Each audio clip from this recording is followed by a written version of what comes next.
Bienvenue sur le podcast Mise en lumière holistique. Ce podcast a pour but de rendre accessible et surtout compréhensible le développement personnel, l'univers de l'énergétique et la spiritualité.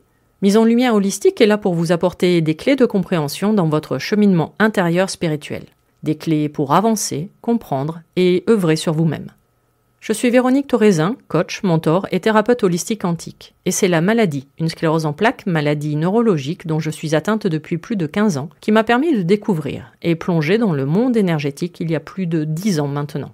De par mes propres expériences, mes connaissances acquises, mes compréhensions qui sont devenues aujourd'hui mon expertise, je vous accompagne avec ce podcast pour un moment de partage, afin de vous permettre de transformer votre monde intérieur et votre vie pour retrouver votre pouvoir intérieur et votre souveraineté. Chaque semaine, seul ou avec des intervenants, j'aborderai de nombreux aspects de l'univers énergétique, tels le lâcher-prise, la confiance en soi, les différents plans de conscience, la médecine traditionnelle chinoise, ainsi que bien d'autres pratiques de la spiritualité. Et surtout, une notion chère à mon cœur, l'ancrage, la clé de votre être. Je vous souhaite la bienvenue pour ce moment d'écoute. Vous êtes un corps, une âme et un esprit.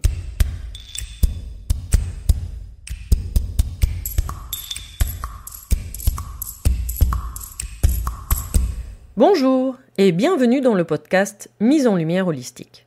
Pour cet épisode numéro 13, j'ai la joie de recevoir Anne-Gaëlle Cabral. J'ai eu la chance de rencontrer Anne-Gaëlle dans la formation Brandéo Impact d'Alex Viseo. AG est un peu notre chaperonne pour chaque promotion. Et à travers ses accompagnements, elle s'est dévoilée. Alors ce podcast est un peu particulier par sa longueur, 1h45 d'échange. Mais vous comprendrez rapidement que je ne pouvais pas faire la moindre coupe au montage. Car dans cet échange, Anne-Gaëlle se livre en totale confiance et tombe les masques avec émotion. Elle nous livre son histoire face à la maladie, l'eczéma, à l'origine de toutes les autres complications survenues dans sa vie. Elle nous raconte tout son parcours, depuis sa naissance, face à une errance médicale, des incompréhensions et même des choix brutaux. Son message est plein d'espoir, car même quand on pense que c'est la fin, une nouvelle porte s'ouvre pour parcourir un nouveau chemin, dans le cas d'Anne-Gaëlle, l'hydratation qui lui a sauvé la vie. Alors suivez-nous au fil de l'eau pour ce long échange, sans voile et plein d'émotions. Anne-Gaëlle, bonjour et bienvenue pour ce nouvel épisode du podcast Mise en lumière holistique. Ça commence bien, je bafouille. Coucou Véro. Je suis très heureuse de te recevoir aujourd'hui et je vais te laisser déjà par te présenter, savoir qui tu es, quel est ton métier et surtout, moi, ce qui m'intéresse toujours dans vos histoires, c'est ton parcours qui t'a amené jusqu'à ton métier. Eh bien, il y en a des choses à dire. Et je suis tout oui.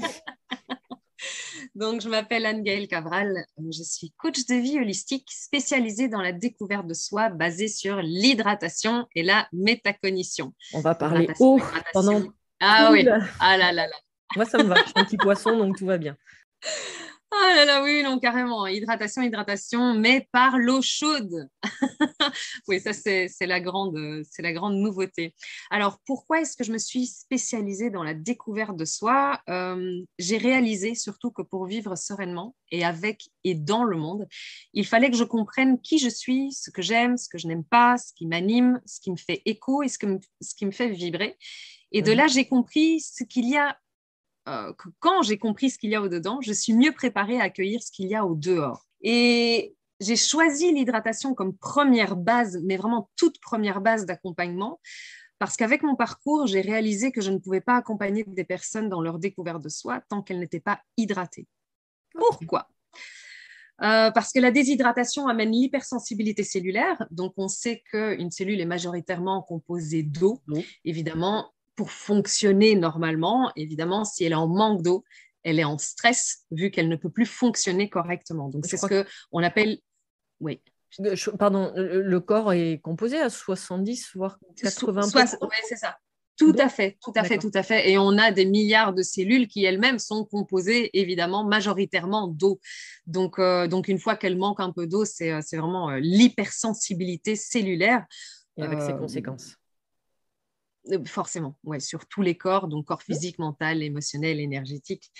Euh, Et donc, du coup, accompagner une personne qui est en hypersensibilité cellulaire, c'est juste impossible parce que euh, elle est, elle n'est pas capable de se concentrer, elle n'a pas d'ancrage et elle accentue du coup le moulinage intempestif et ce qui empêche totalement la réflexion objective, c'est-à-dire pouvoir prendre du recul et de la hauteur sur les choses et prendre un peu de distance.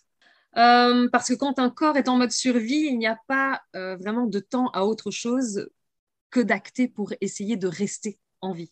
Et pourtant, on fait tout pour essayer d'aller mieux, on cherche des solutions, on teste encore et encore, on essaye et surtout, on échoue encore et encore. Alors du coup, on se croit inutile, raté, ça nous stresse, le stress déshydrate, la déshydratation empêche la réflexion objective et c'est le serpent qui se mord la queue, enfin, ça clairement. Tout à Donc fait. la descente aux enfers, elle est hyper rapide parce qu'entre nous, dans cette course à la survie, on n'a pas le temps ni de réaliser, ni d'intégrer la leçon qui, en fait, est déjà occupée à se jouer. Et c'est là pourquoi j'ai choisi la métacognition comme deuxième base. Pour moi, l'hydratation et la métacognition, forcément, doivent aller de pair. C'est Oui. parce que, de un, à prendre de la hauteur et du recul sur les situations, apprendre à être observateur de soi et ensuite à être l'observateur de soi. Parce qu'évidemment, quand on devient observateur de soi, on réalise souvent que nous avons tout dans nos mains pour vivre la vie autrement, que nous avons le pouvoir de poser nos choix et de saisir des nouvelles opportunités et que même ici et maintenant, tout est calme et tout est doux. Mais pour ça, il n'y a que l'observateur de l'observateur qui nous permette d'en prendre conscience réellement. Avant ça, on est trop la tête dans le guidon, on est trop la tête dans le problème. Et il faut retirer surtout tous les voiles, toutes les couches pour Ah oui, justement pouvoir s'observer, enlever ce qu'on va appeler tous les petits personnages de Lego et pour être en fait. ah, carrément. Et pour rebondir à une de tes dernières phrases, c'est quand tu justement tu retires tous les voiles, tu réalises finalement que tu es le créateur, enfin la créatrice de ta Tout vie. à fait. Tout à fait, tout à fait. Et c'est là où j'arrive la deuxième raison de la métacognition, c'est que les choix, les choix nous font peur, ils nous sortent d'une zone de confort, ils agrandissent la zone de confiance. C'est une phrase que j'adore depuis que je l'ai apprise. C'est on sort de la zone de confort, mais on agrandit en fait la zone de confiance. Et en fait, c'est pour ça que je suis là, pour accompagner dans les nouveaux pas, pour accompagner dans cette conscience de la responsabilité que nous avons chacun et chacune pour nous-mêmes. Et puis, c'est comme pour tout, en fait. Le fait de pratiquer la métacognition en séance permet à la personne coachée d'intégrer cette nouvelle habitude de réflexion. Et au lieu de se dire que la vie a encore frappé, elle va se dire qu'un autre choix pourra lui faire vivre une nouvelle réalité. Et en aucun cas, quand je dis ça, ça enlève la véracité de sa réalité qu'elle est en train de Oui, vivre. Ça donne juste à comprendre qu'elle a le droit d'en changer. Et c'est là, en effet, que ça vient toucher les croyances limitantes et surtout ce que moi, je mets le doigt dessus et qui n'est pas toujours agréable, c'est la responsabilisation de soi. c'est ça, C'est ce que j'ai envie de transmettre. de C'est ça. sortir de son rôle de victimisation et de voir C'est finalement ça. qu'on peut avoir un autre comportement. Tout à fait, tout à fait. Et encore une fois, ça n'enlève en rien la réalité Oui, de la victimisation et de la dureté de ce qu'on est en train de tout à vivre, fait. mais qu'on est capable d'être indépendant et autonome. Mhm. Ça, c'est quelque chose, et encore avec ton parcours, Véro, c'est exactement la même chose. Tu as pris toi-même aussi en main ta vie, même Exactement. lorsque tous les corps médicaux ne donnaient pas nécessairement la même réalité que celle que toi tu vis aujourd'hui. Et c'est ça, en fait, c'est comprendre qu'on est indépendant et autonome et qu'on a le pouvoir dans nos mains. Euh, Parce qu'évidemment, en tant que coach, j'enlève pas les vagues de vie d'exister. Je n'ai pas encore ce pouvoir-là. Et j'ai envie de te dire que même si je l'avais, je pense que je les enlèverais pas. Mais surtout, apprendre à les accueillir et vivre plus sereinement. Mhm. C'est pas de l'esquive, c'est de l'accueil. On est d'accord. J'ai souvenir d'avoir eu cette conversation avec justement Olivia pendant un live sur ma maladie où elle me questionnait sur ma maladie. Et du coup, moi, ça m'avait permis de prendre du recul sur les 12 dernières années finalement Ouais. et de me dire que dès le départ, dès l'annonce de ma maladie, je me suis jamais positionnée en victime. Mmh. Mais inconsciemment, hein, parce qu'à ce moment-là, moi, j'étais vraiment pas dans le développement personnel, j'y connaissais rien ou quoi que ce soit. Mais à aucun moment, je me suis mis en position de victime vis-à-vis de ma maladie. Toujours responsable et toujours, de toute façon, si j'avais quoi que ce soit sur mon corps, enfin, de souffrance, je n'accusais jamais ma maladie. Et c'est vrai que je me suis posé la question à un moment donné de dire, mais est-ce que c'était du déni? Et en fait, non, c'était pas. Enfin, moi, je comprends avec le recul que c'était absolument pas du déni de ma part. C'est-à-dire que ma maladie était là, elle était bien présente, mais je ne lui accordais pas d'importance. C'est ça. C'est ça, c'est ça. Plus de passage à l'action que de réellement peut-être pas conscientisation, mais Ou de me servir d'excuse et de me cacher derrière. Ou se coller à l'ombre de la maladie. Tout à fait. C'est ça. Je ne me suis pas servi de ce personnage-là, en fait. Ouais, c'est ça. C'est ça. Et du coup, arriver à avoir ce genre de passage à l'action, c'est ça, en fait, le côté indépendant et autonome que j'ai envie de transmettre, parce que tout au fond de moi, j'ai envie de changer le monde depuis que je suis petite. C'est magnifique comme idée. C'est ça. Mes félicitations. Merci beaucoup. mais donc après, j'ai essayé de changer le monde en partant du global, me dire oui, il faut que je change le monde. Mais en fait, il y a tellement de choses à faire pour changer le monde. On est peut-être un peu nombreux aussi. Oui, c'est ça. On est un peu nombreux. Et puis, surtout, il y a beaucoup trop de choses à faire. Et je me suis dit que j'allais changer le monde, mais pour que ce soit réalisable, que je le prenne à mon échelle. À mon échelle de coach, en transmettant et en apprenant tout ce que je sais, qui m'a donné envie de rester en vie. Et c'est là, en fait, où du coup, on arrive au parcours. Mais oui, parce que ça, c'est en fait, au final, c'est ça. C'est le fait que je sois en vie aujourd'hui, que j'ai décidé de rester en vie aujourd'hui, c'est ce qui m'a donné envie d'être coach et de transmettre. Oui, et qui est quand même la base de l'ancrage. Enfin, je dis ça, je tout dis rien. À fait. Oui, tout à fait. Tout à fait. Et donc, il était un soir d'hiver, c'est ça. Pardon. Un soir d'hiver, on arrive en été. Oh oui, bah oui. Non, je suis une fille de décembre. Une petite fille a montré le bout de son nez et la neige s'est mise à tomber en posant un voile blanc, annonçant sa bulle de douceur. Anne-Gaëlle.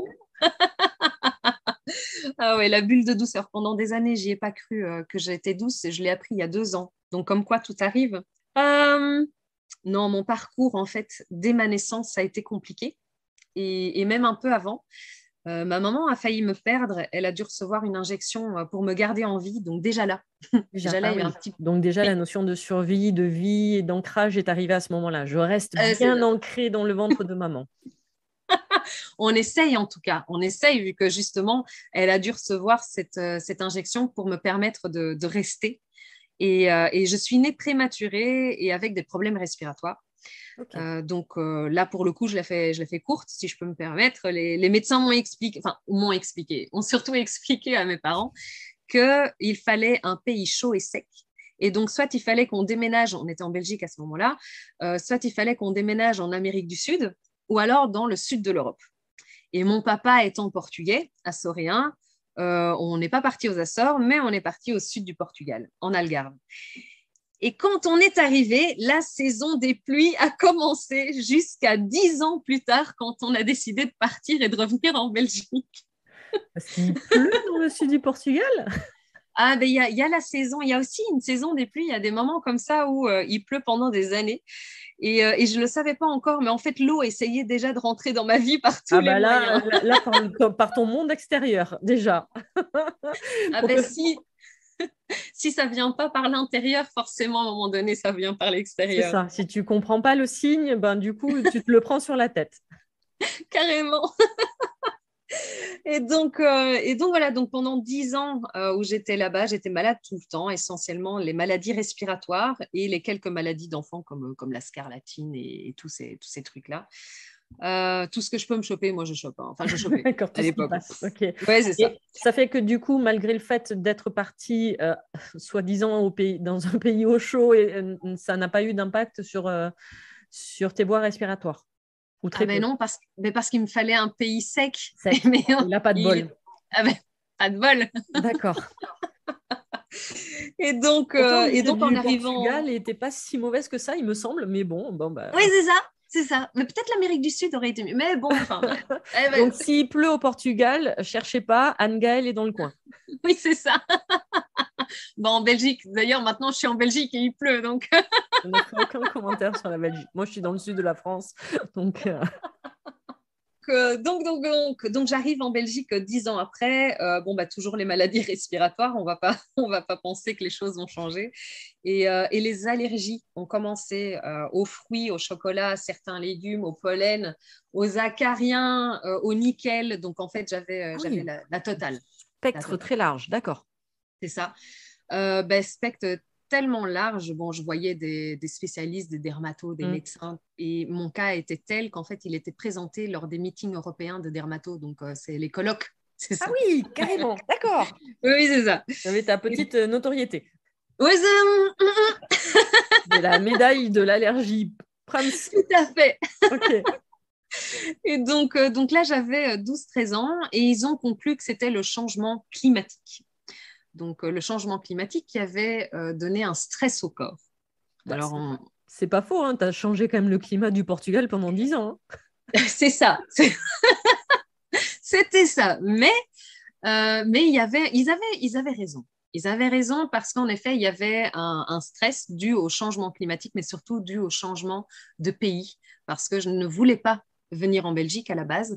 D'accord. J'étais complètement ancrée au Portugal, j'avais tous mes amis, j'avais la famille, j'avais tout, et on décidait de me désenraciner. Ouais, Et ouais. Et donc, on s'est dit, stress post-traumatique du changement de oui. pays, plus le climat, Satirité. forcément. Et donc, comme la médecine traditionnelle est, elle pose une rustine, hein, et la rustine, c'était les antihistaminiques et l'éviction des aliments et des perturbateurs. Donc, l'eczéma, après, s'est présenté quand même à partir de mes 12 ans, toujours présent ci et là en petite éruption et Mhm. en crise tous les 3 4 ans. En gros, quand je dis en crise, ça veut dire que j'étais brûlée, j'étais en sang, donc Oui. les vêtements collaient carrément à ma peau. Le soir, c'était pas génial. Il fallait y aller justement avec un peu d'eau chaude, décoller petit à petit. Enfin bref, je passe un peu les détails.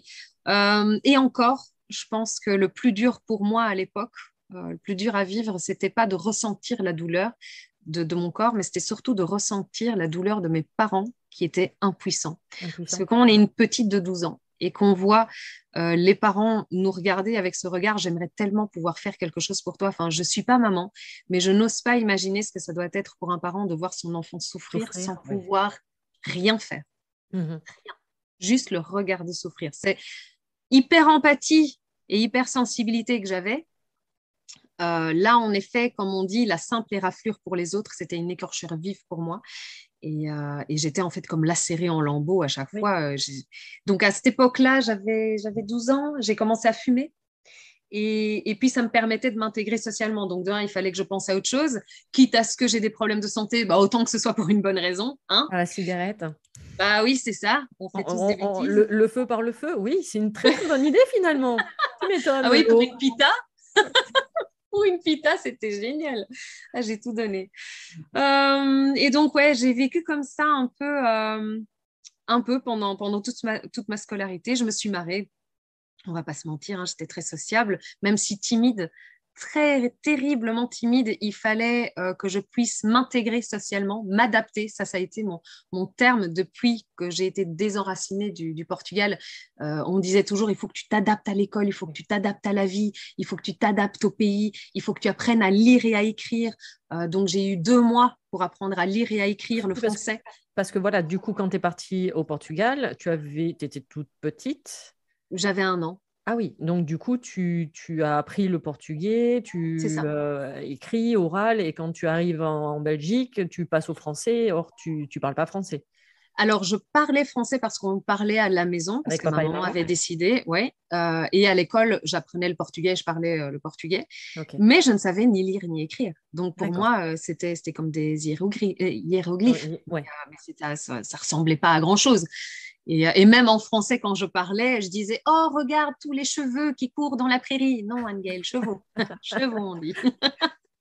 C'était compliqué, mais l'école m'avait dit, bon ben voilà, tu es en 5e primaire, tu as 2 mois pour apprendre à lire et à écrire. Et si tu n'y arrives pas, on te remet en deuxième primaire. Et je vais, bon, on va essayer. Et déjà là, on aurait dû comprendre qu'il y avait quelque chose parce qu'en 2 mois, je suis passée de moins 60 sur 20 à mes dictées à 0 sur 20. Déjà, ça, c'était génial. Ah, mais On m'a fait la fête. ah bah, tu m'étonnes, c'est magnifique, ouais, effectivement. Ah oui, c'est ça. En Donc, moi, deux- je pleurais comme une malade et tout le monde, la classe m'avait fait une fête en me disant bravo, Angel, c'est génial. Et moi, oh, j'ai fait 0 sur 20, c'est nul. Ah, Euh, oui, j'avais pas encore compris. J'avais on pas est encore d'accord. compris. Oui, c'est ça. Aujourd'hui, adulte, je comprends évidemment un L'évolution. peu tout à fait, qui était incroyable. Et encore, c'est là où j'ai réalisé qu'à partir du moment où j'ai décidé quelque chose, où je me mettais focus dans quelque chose, il n'y a rien qui pouvait m'arrêter. Tu es capable. C'est ça. C'est ça. Disons que en fait, je ne me dis même pas que je suis capable. Disons que je ne me dis pas que je ne suis pas capable. Oui, puis tu fais sans C'est ça. réfléchir. C'est ça. Je fais. Juste, je fais. Et donc, du coup, donc j'ai commencé à fumer pour oublier et j'ai commencé à m'occuper aussi des petits camarades de l'école qui avaient des problèmes à la maison. Donc, en fait, il y a toujours le PMS, le Centre psychomédical social de l'école. Et à l'âge de 11 ans, j'ai décidé de sécher les cours pour retrouver les élèves à problème à la bibliothèque en cachette parce que c'était là où j'avais fait mon bureau. Ce que j'allais dire, tu Et organisais déjà des réunions à ouais, 12 ans. Ok. c'est ça, c'est ça. Oui, oui, donc c'était les copains aux copains, ils disaient, ah, mais si tu as un problème Va voir. psychologique ou quoi, va voir Angel, elle va pouvoir t'aider. Donc parfois, je me retrouvais avec des élèves de 15 et 16 ans qui allaient voir une gamine de 11 ans, moi en l'occurrence, Ah, pour raconter leurs problèmes de vie. Et donc moi ensuite, j'avais mes petits dossiers, hein, je prenais mes cahiers, j'avais mes petits dossiers, je notais et je donnais ça au centre PMS et je leur disais, voilà, nous carrément. avons un nouveau cas. Et ils ont dit, non, Angel, nous n'avons pas. Toi, t'es pas censé sécher les cours. Et je dis oui, mais il avait besoin, il trouvait personne. Mais c'était pour la bonne cause, voilà, c'est ça. Mais c'est ça, et les enfants n'osaient pas aller vers les adultes. Et, et je pense que c'est quelque chose que les écoles devraient peut-être aussi mettre ça en avant, comprendre en tout cas que Réfléchir. les enfants, oui, les enfants n'osent pas aller vers des adultes, mais préfèrent aller vers des enfants. Et donc, du coup, c'est là où moi, je faisais le tampon Ouais. entre les deux et je donnais mes petits dossiers que j'avais rédigés pendant une semaine. Excellent. Voilà. Et donc, oui, j'en ai vu passer des petits enfants à gros problèmes, que ce soit des enfants battus, des enfants violés par leurs grands-parents, par leurs parents, des parents qui sont en prison, des parents qui sont alcooliques. C'est sûrement pour ça justement qui venaient vers toi, parce que Tout à finalement, ils fait. n'avaient aucune confiance dans l'adulte, C'est quel ça. qu'il Tout soit. à fait. Tout à fait, tout à fait.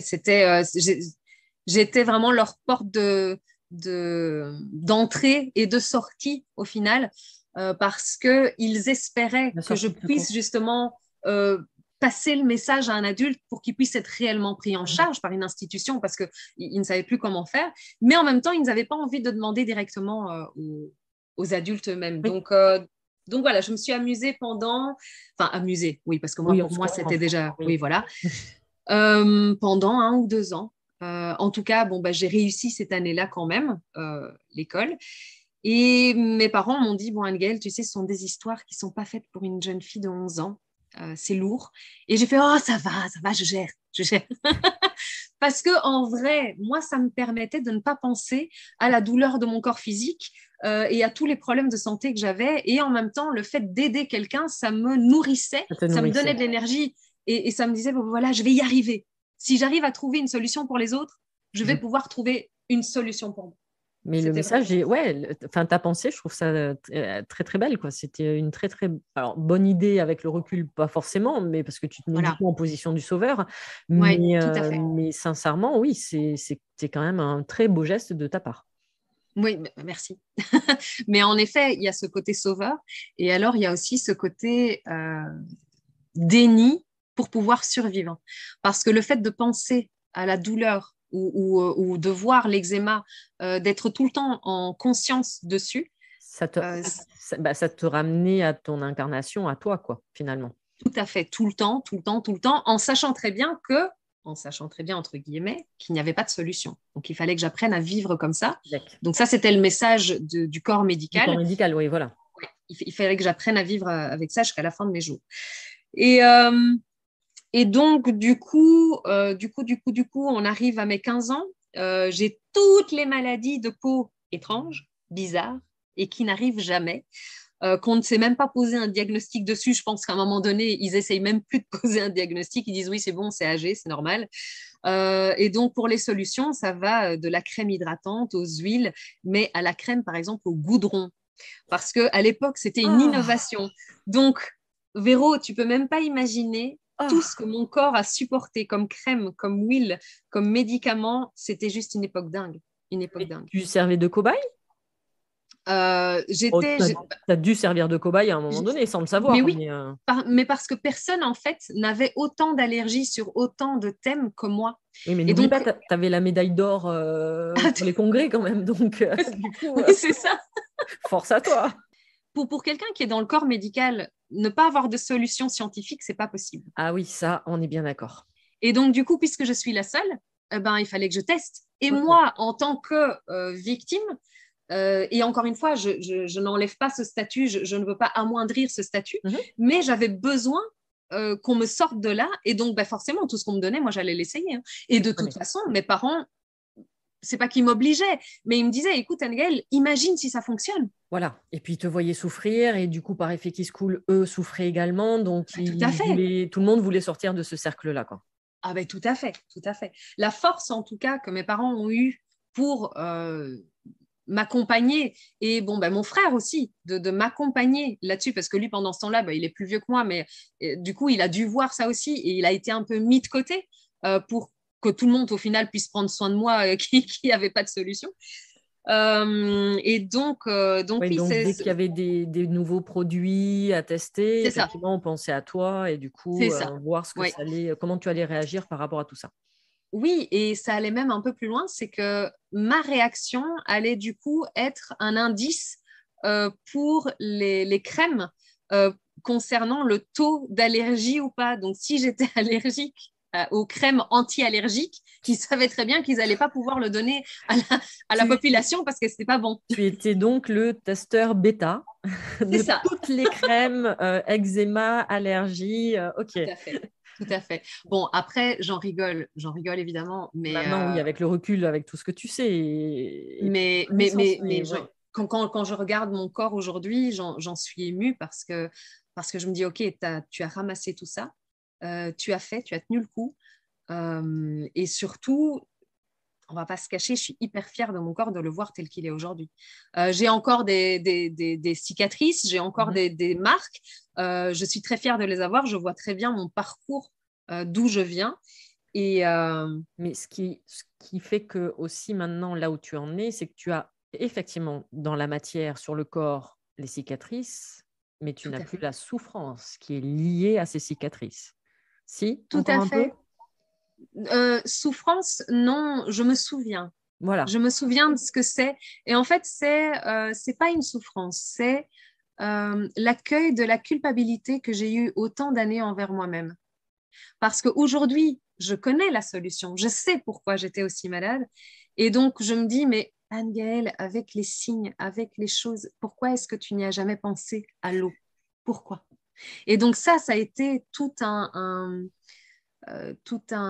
chemin Un que j'ai dû processus. faire, un processus oui, que j'ai dû faire, le fait autant de, de, de, de pardonner au corps médical en soi, Oui. de me pardonner à moi-même et de lâcher prise en fait sur le fait que bah justement, c'est aussi pour ça que je suis là aujourd'hui, c'est pour transmettre et Mhm. pour donner l'information.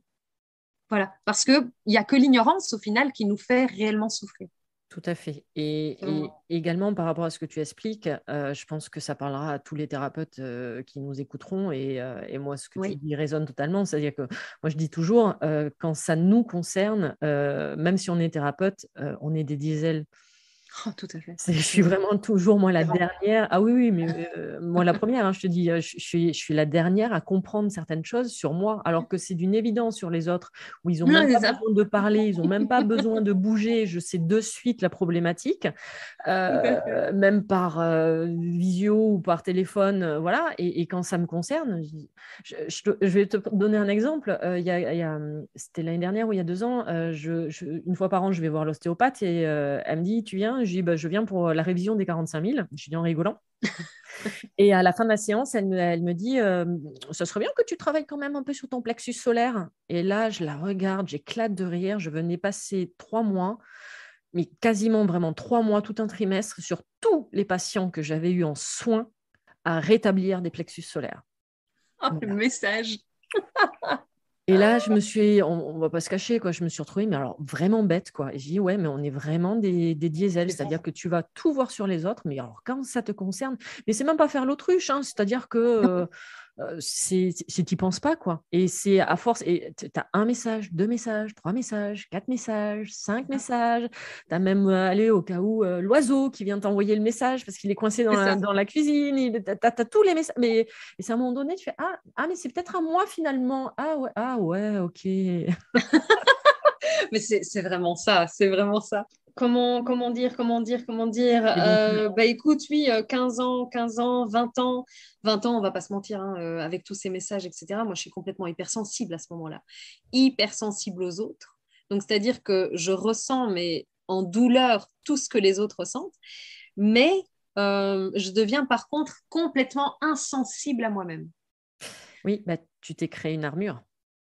Alors, créer une armure et à force d'avoir mal, je ne ressens plus la douleur. Ah oui, aussi, effectivement. Oui, bah, alors ça, c'est le côté maso c'est le petit personnage sadomaso, enfin Complet. masochiste.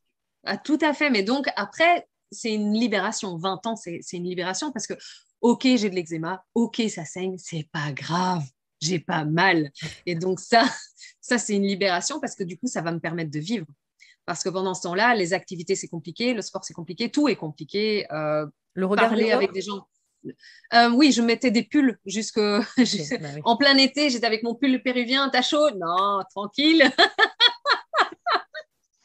Ah oui, non, non, carrément. Déjà parce que les gens avaient peur. Donc, pour éviter que les gens aient peur, que les Non, gens, bah, bien tu sûr, parce que blagues. à l'époque, faut pas oublier qu'à l'époque, l'eczéma n'est pas vraiment connu. Donc, on Ah, sait que est-ce ça que va pas c'est se contagieux? transmettre, mais on ne sait pas comment ça se produit. Ok. Donc, au final, on ne sait pas trop ce que c'est. Virus Euh, bactérien, donc voilà. mon Dieu, si je la touche, tout le monde Oui, va voilà. l'attraper. D'accord, ok. C'est ça. Ben oui, oui. Donc, le contact physique aussi, c'est très, très compliqué. Et puis, même moi, le fait qu'on me prenne dans les bras, j'ai mal. Oui, ah ben oui. Bah, tu Oui. brûles de l'intérieur, donc automatiquement, enfin, moi, je l'ai vécu lors de mes toutes premières poussées. J'ai eu une inflammation au niveau des jambes, mais le vêtement, heureusement c'était l'été, Ah je ne non. supportais aucun Ouais. vêtement. Et Non. même juste m'effleurer moi-même, c'était une douleur atroce. C'est ça. Donc oui, je compatis. Et ben ça a été mon adolescence. Toute mon adolescence jusqu'à l'âge de 20 ans, jusqu'à ce que je ne ressente plus rien au final. Et donc, du coup, je me coupe, je ne le sens pas. J'ai des bleus sur le corps, je ne sais même pas d'où ils viennent parce qu'en plus, je suis dyspraxique, donc j'ai un problème avec l'espace, L'espace. voilà, comprendre mon corps pas les mesures, mais Oui, c'est les oui, distances. Tu sais, les en fait, distances. te mouvoir dans l'espace. Alors, je peux me mouvoir, mais je peux me cogner. Voilà. Ça ne m'empêche pas de danser comme une folle chez moi. Ben, après, je me prends un mur ou deux, mais voilà. Mais c'est pour ça C'est, qu'il n'y a plus de meubles chez moi. Ah oui, ok, ok. Non, non, non, non, j'en ai, mais c'est vrai que je suis très minimaliste à ce propos. Bah, les conséquences. Oui, c'est ça, les conséquences.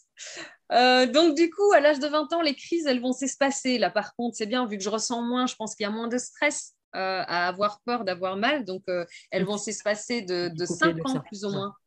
Donc ça va faire aussi un peu de bien. Bon, après, ça n'empêche pas les traces d'éruption d'être là.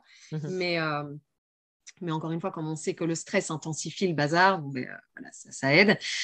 Là, je fais un petit bond dans le temps. J'ai 33 ans. J'arrête de fumer. Alléluia, Mes félicitations. alléluia. Je fumais quand même. J'étais arrivée dans les 3 dernières années à 50 cigarettes par jour. Donc, Ouais, ah oui, oui, c'était. ok. Moi, j'étais dans un autre monde. Moi, si je pouvais être partout ailleurs, sauf avec moi-même, Et sauf dans ton corps. voilà, voilà. Une souffrance telle, en fait, du corps m'a amenée à, par exemple, ma plus belle activité, que je dorme ou que je dorme pas, c'était aller. Tu vois, aujourd'hui, c'est tellement plus le cas que j'ai oublié le terme. Ce sont les voyages Astro? astro. Ah Tout oui, à fait. d'accord, ok. Oui, oui. Donc, moi, que je sois en cours, que je sois pas en cours, moi, j'étais toujours ailleurs. Et Ok. d'ailleurs, j'ai encore tous mes bulletins de l'école où on disait Aniel est adorable, mais elle est distraite. Alors, Elle est juste, distraite. on va juste expliquer les voyages astro, ce que c'est. En fait, alors, normalement, ça se fait la nuit. Enfin, Mhm. les plus connus se déroulent la nuit pendant les rêves, c'est-à-dire qu'on on dit que les personnes, alors de manière consciente pour certains ou totalement inconsciente, Mhm. l'âme du corps sort du corps. Ça fait que du coup, effectivement, votre corps est bien en train de dormir dans votre lit, mais par contre, votre âme, c'est-à-dire vous et votre conscience, vous n'êtes plus dans votre corps et vous voyagez, vous pouvez aller dans tous les espaces-temps, donc aller dans d'autres dimensions, sur d'autres planètes, ou aller voir votre meilleure copine en pleine nuit, C'est ou ça. là où, mais pas dans votre corps physique. C'est ça, et simplement le simple fait aussi de prendre de la hauteur avec le Oui, corps. C'est pas nécessairement partir très loin, mais juste le fait de sortir et de stagner là et de dire de ouf, ne plus être dans ce corps de souffrance, en fait. c'est ça, tout à fait. Et donc ça me permettait de tenir le coup. Et puis c'était un plaisir parce que on va pas se mentir, dès que quelqu'un me saoulait un peu, ben voilà, voilà. Tu parles, mais je t'entends pas.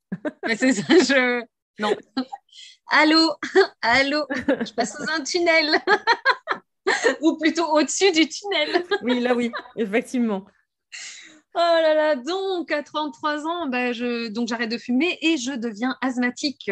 Ben oui, parce que Tu sinon ça t'ennuyais? aurait pas... Tu Je savais pas quoi m'ennuie. faire dans la vie? Ouais, c'est ça. Non, Il te c'est ça. manquait des médailles. Ok. Mais écoute, en fait, non, j'ai juste fait un level up de la médaille des problèmes respiratoires. Et ouais, c'était le petit Ok. level up qui me manquait. Et donc, par contre, là, à partir de 33 ans, ça commence à partir en vrille sévère. J'ai beaucoup d'acidité dans le corps. J'arrête de transpirer. Et là, je me fais, oh, trop bien, j'ai arrêté de transpirer. En fait, non, horrible. Parce que C'est du coup, il n'y a louche. plus de toxines. Oui. Enfin, les toxines restent à l'intérieur. Donc, c'est une catastrophe. Sauf que moi, j'en parle pas, vu que je suis hyper contente en été de plus transpirer. Et, Et oui, du coup, ça et n'avait plus d'impact, enfin, un moindre impact aussi peut-être sur ton eczéma, le fait que tu ne tout à transpires fait, plus. tout Donc, à du coup, fait, oui, tout je à fait. comprends que tu étais contente de ne plus transpirer. Et ben oui, oui, oui, mon corps, il était pas ravi. En fait, il était ravi et pas ravi. C'est la pièce, le côté qui se coule.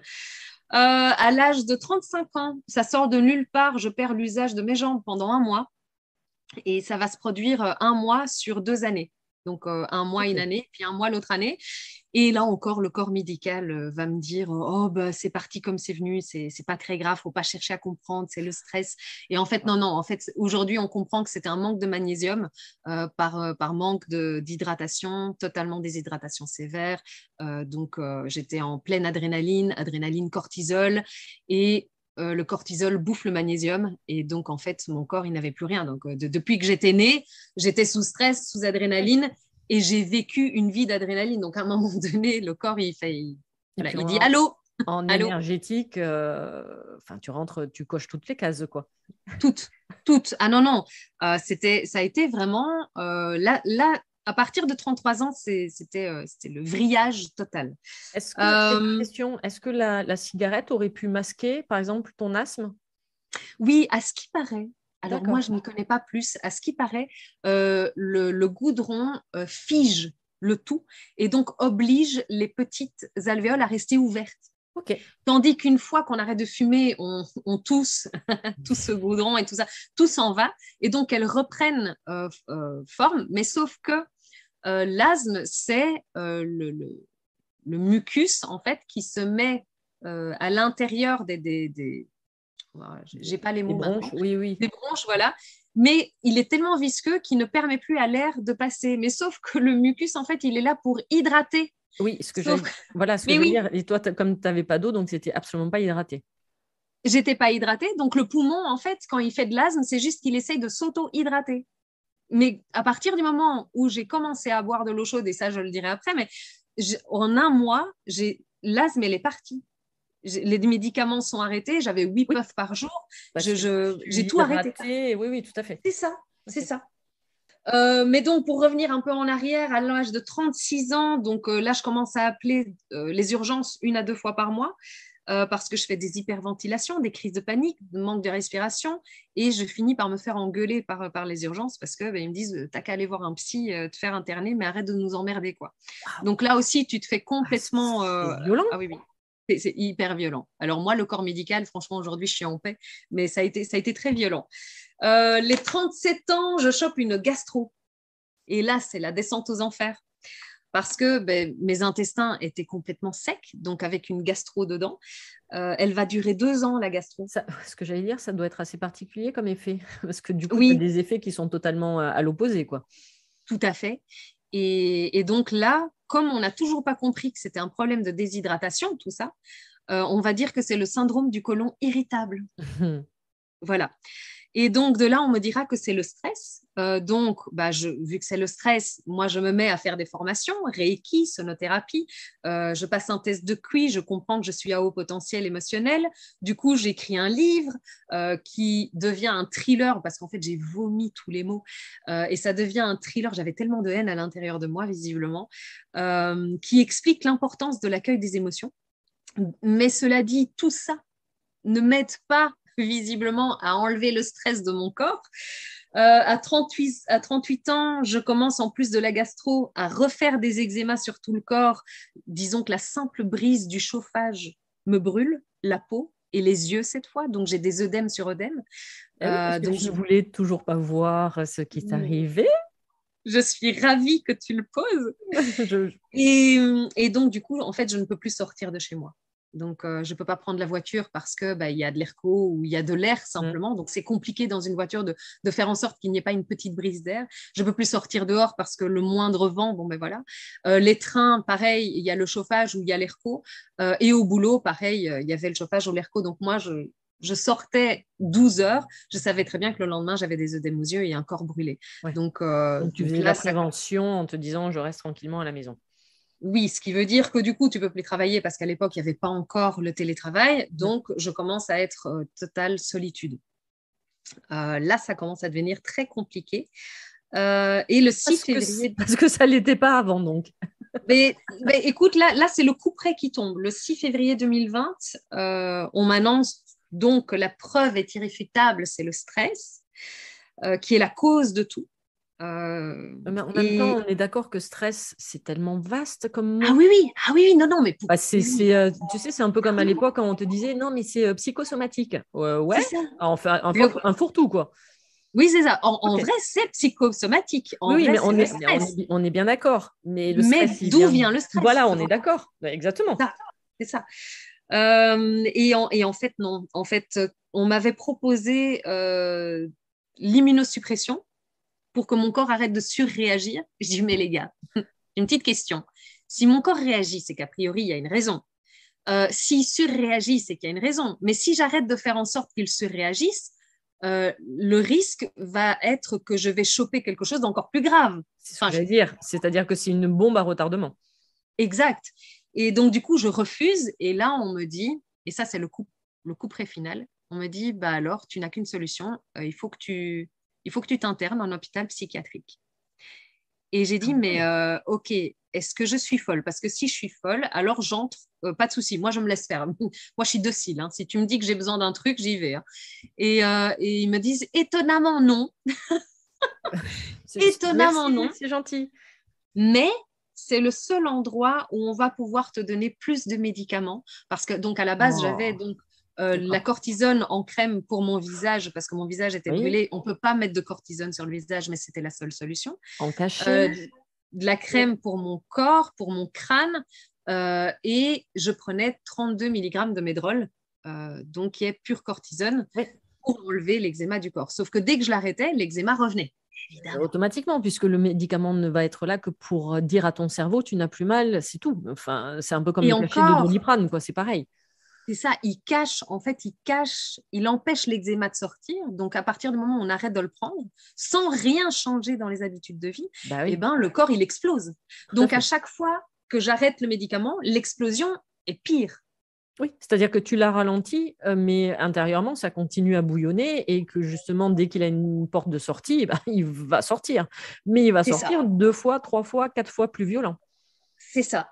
Et donc, du coup, ben, comme les 32 milligrammes de Medrol ne suffisaient pas, ils se sont dit que la meilleure solution, c'était de m'en donner encore plus, vu qu'il n'y avait pas d'autre solution. Et donc là, je leur dis, ben, écoutez, il faut que je réfléchisse. Je rentre chez moi, je pleure toutes les larmes de mon corps, bien évidemment. Ah, t'avais quand même de l'eau. J'avais de l'eau, j'avais de l'eau, Pardon, pardon, c'est méchant. j'avais de l'eau. Et, euh, et voilà, c'est vrai que j'en parle, je commence seulement à en parler de cette phase-là, Elle parce est récente. qu'aujourd'hui, Elle a que 2 ans. je- elle a que 2 ans, mais c'est surtout la pensée au suicide, du coup, qui m'est arrivée et qui a fait en sorte que je suis la femme que je suis aujourd'hui. C'est d'ailleurs la raison pour laquelle aussi je vais écrire un bouquin sur tout ça, parce que c'est important pour moi que les gens puissent avoir la main sur toutes ces informations et Mhm, comprendre que tout est possible, exactement. qu'il y a d'autres possibilités que les médicaments, et surtout que les médicaments ne sont pas une fin en soi. Et ça, c'est un message Mais que j'arrêtais pas de répéter, mais le médicament, c'est une rustine pour nous donner le temps de faire ce qu'il y a à faire dans le corps, mais sauf que ça, personne ne nous le dit. je suis tellement d'accord avec toi. Alors, moi, j'ai arrêté mon traitement par rapport à ma CEP il y a maintenant 8 ans. Ça fait 18 ans que je suis malade et je l'ai arrêté il y a 8 ans. Alors, en accord avec mon neuro, et ça ne m'empêche pas de continuer à voir mon neurologue, Oui, mais j'ai plus aucun effet secondaire parce que chaque fois que je me pique. En fait, mon traitement, c'était du Rebif 44, c'est-à-dire que je m'injectais, donc j'avais 3 injections par semaine. Et si je ne prenais pas mon cachet d'ibuprofène, j'avais la grippe toute la nuit. ouais, c'est ça. Donc, je pouvais avoir la grippe 3 fois par semaine. Voilà. Et après, je peux te donner 2 autres exemples là que je viens de constater sur mes propres parents. Donc, je vais faire juste une aparté pour vraiment donner Tout à fait. l'exemple. Donc, ma mère a également une sclérose en plaques et là, elle a plusieurs d'autres médicaments pour le lévothyrox, par exemple, et elle prend un médicament pour l'hypertension. Et à un moment donné, il y a quelques semaines, je lui dis, mais à un moment donné, je vais mettre mon nez sincèrement dans tes médicaments parce que je ne comprenais pas pourquoi elle les prenait. Et elle me dit, oui, mais là, tu vois, c'est l'Exforge. Pardon, je fais la pub, mais c'est pour l'hypertension. Et j'ai dit, d'accord. J'ai dit, mais pourquoi tu prends l'hypertension? Enfin, pourquoi tu prends ce médicament? Elle me dit, bah, parce que j'ai de l'hypertension. Et puis le médecin me passe, elle a 12,8 ou 13. Je dis, c'est pas de l'hypertension, ça. Enfin, pour moi, c'est une tension normale. Elle me dit, OK. Et puis, elle l'oublie, mais vraiment hein, inconsciemment, de prendre son cachet pendant 6 jours. Et elle me dit, ah, il faut que tu ailles à la pharmacie le chercher. J'ai dit, mais là, tu ne l'as pas pris pendant 6 jours. Elle me dit, non. J'ai dit, ça va? Oh, ouais, ouais, ça va super bien. OK. Je dis, mais il faudra quand même que tu regardes si. Bon, après, aller voir un cardiologue, on est bien d'accord, pour voir vraiment tout le processus. Moi, il n'y a pas de souci par rapport à ça. Et puis, avec nos conversations, ça quand même, tu sais, j'avais planté la graine.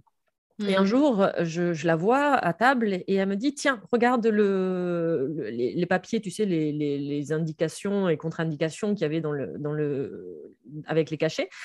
Et là, je regarde et elle me montre, elle avait surligné gonflement des jambes et des pieds. Ma mère, ça fait 4, 5 ans maintenant où, je vais vraiment utiliser ce terme-là, ses jambes ressemblent à Elephant Man. Elle a les jambes et les pieds totalement déformés. Elle arrive à marcher encore, et encore, je me demande sincèrement comment. Enfin, c'est de plus en plus compliqué pour elle. Mhm. Et du coup, je dis, bah ouais, ok, on a déjà une première explication. Parce que moi, bêtement, je pensais que c'était la rétention d'eau. Alors oui, Ouais, c'est ça. voilà, Ouais. j'étais partie sur ça. Elle a arrêté les cachets depuis 15 jours maintenant. Ouais, 15 jours, 3 semaines. La semaine dernière, ou le week-end dernier, je suis allée voir ses jambes. Elle a retrouvé 2 jambes normales. C'est incroyable. C'est Elles sont incroyable. dégonflées. Alors, elles sont encore un peu gonflées, mais Tout ça à n'a fait. rien à voir Non. Oui, avec ce oui. que c'était. C'est ça. Ah non, c'est Donc, ça, concernant les médicaments, je ne suis pas anti-médoc, ce n'est pas mon propos, c'est ça. mais de temps en temps, il faut réfléchir autrement. Voilà. En fait, il faut. Moi, j'invite maintenant les personnes, il y a des coachés qui viennent chez moi, qui sont en dépression et qui prennent comment est-ce qu'on appelle ça? Un antidépresseur. Oui.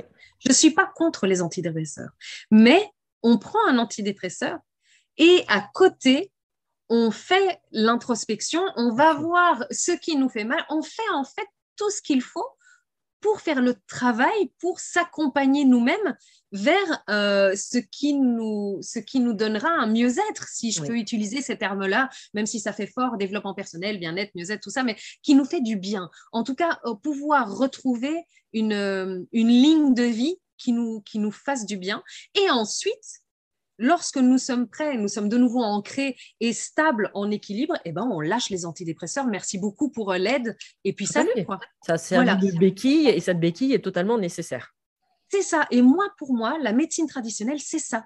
Pour moi, elle est heureusement là pour lorsque nous nous faisons dépasser par les événements et que nous n'avons pas eu le temps de prendre correctement soin de nous, nous avons l'intelligence humaine qui a créé les médicaments de la médecine traditionnelle, on les prend en tant que rustine, béquille, qu'importe le terme, mais à côté, on fait et on donne au corps ce dont il a besoin pour pouvoir justement laisser la béquille de côté et reprendre la vie.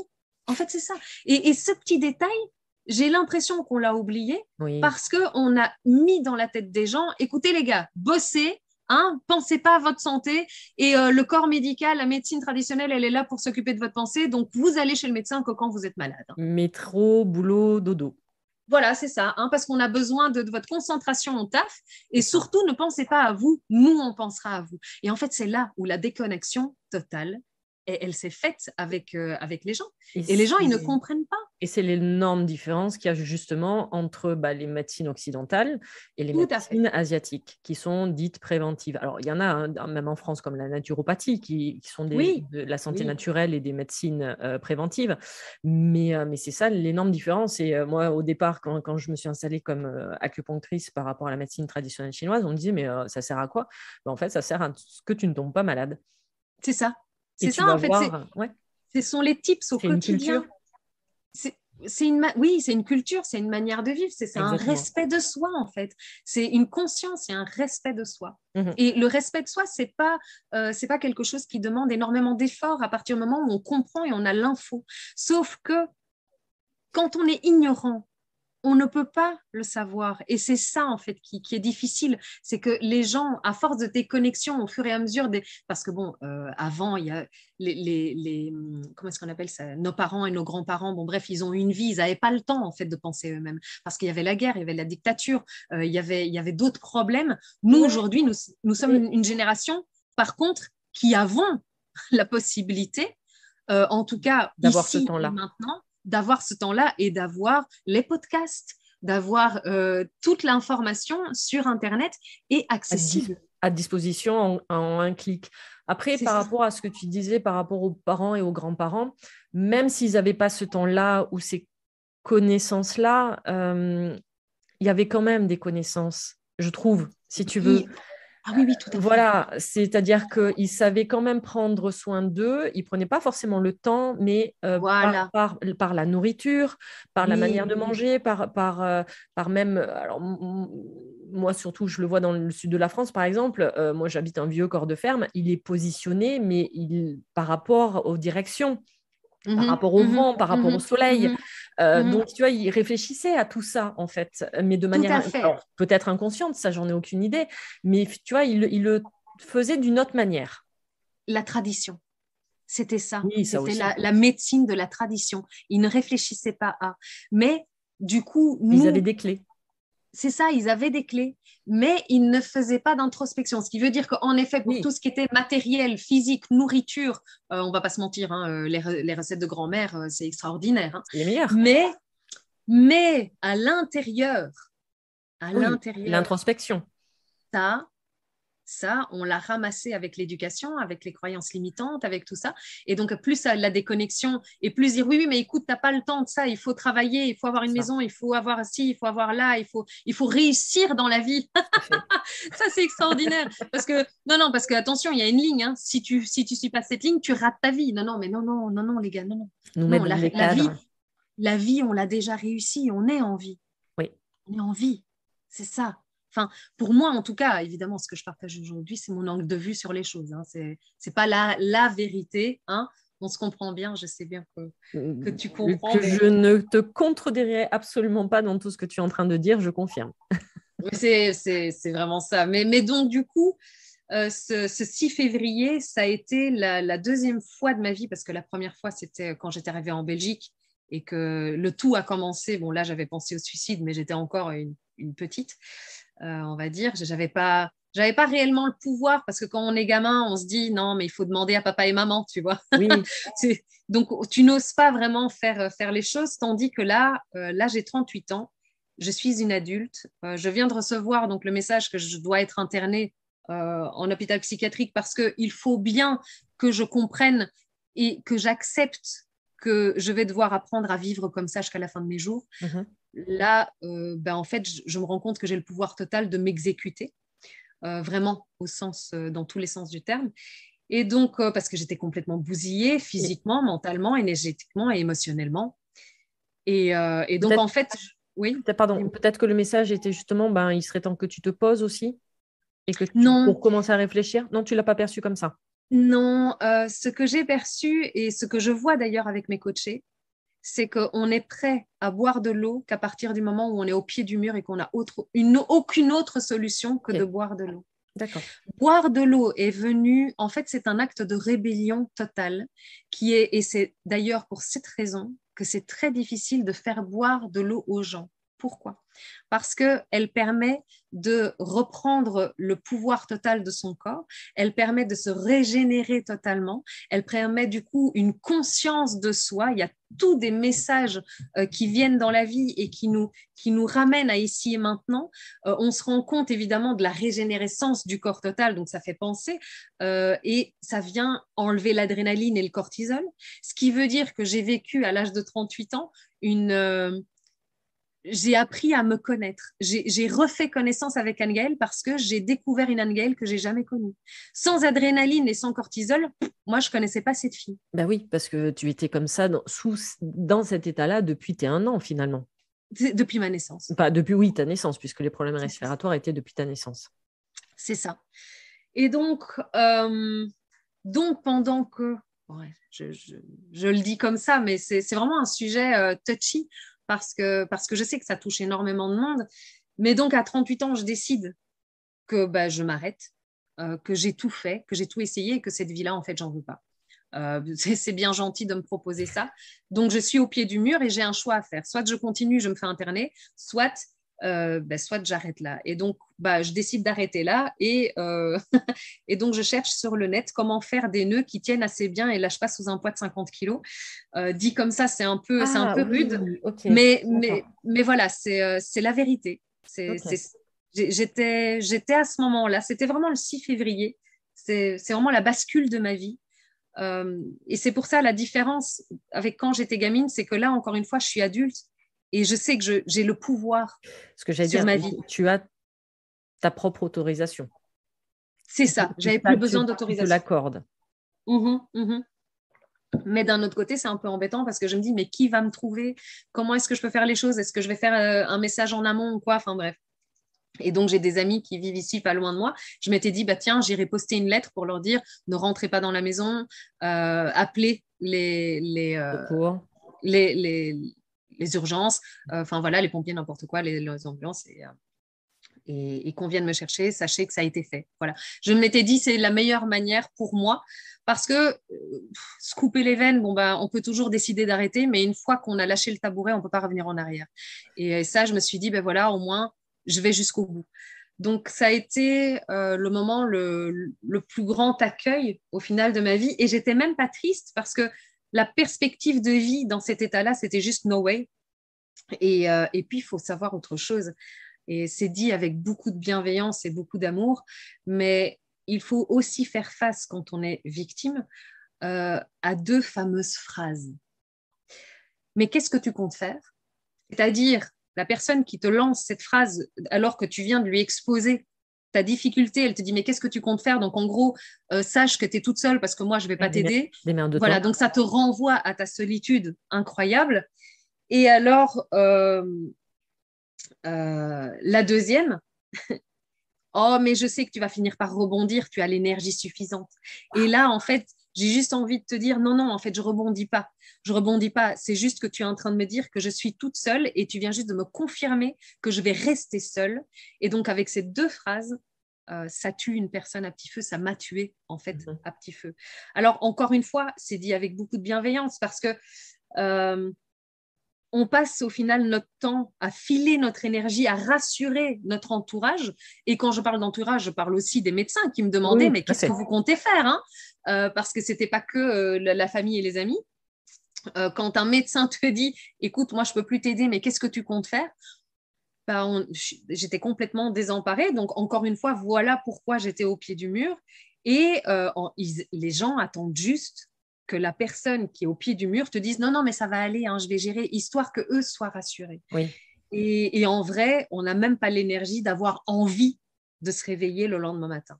Et puisque le corps médical m'avait dit qu'on avait tout essayé, que moi-même j'avais essayé les médecines alternatives, acupuncture, homéopathie, diététicien, le massage, le reiki, la sonothérapie, je m'y étais formée, je m'étais intéressée à tout, sauf évidemment à ce qui allait me sauver.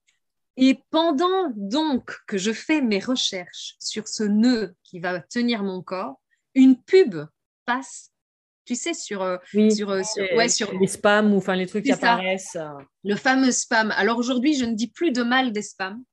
Le spam passe Tu les et regardes autrement. complètement. Mais ça a changé ma vie.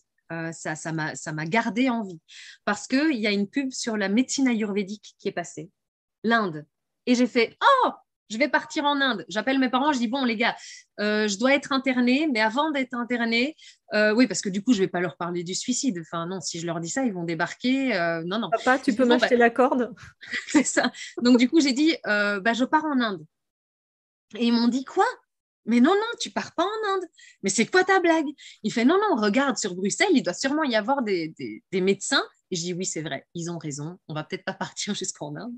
On va regarder d'abord dans la capitale.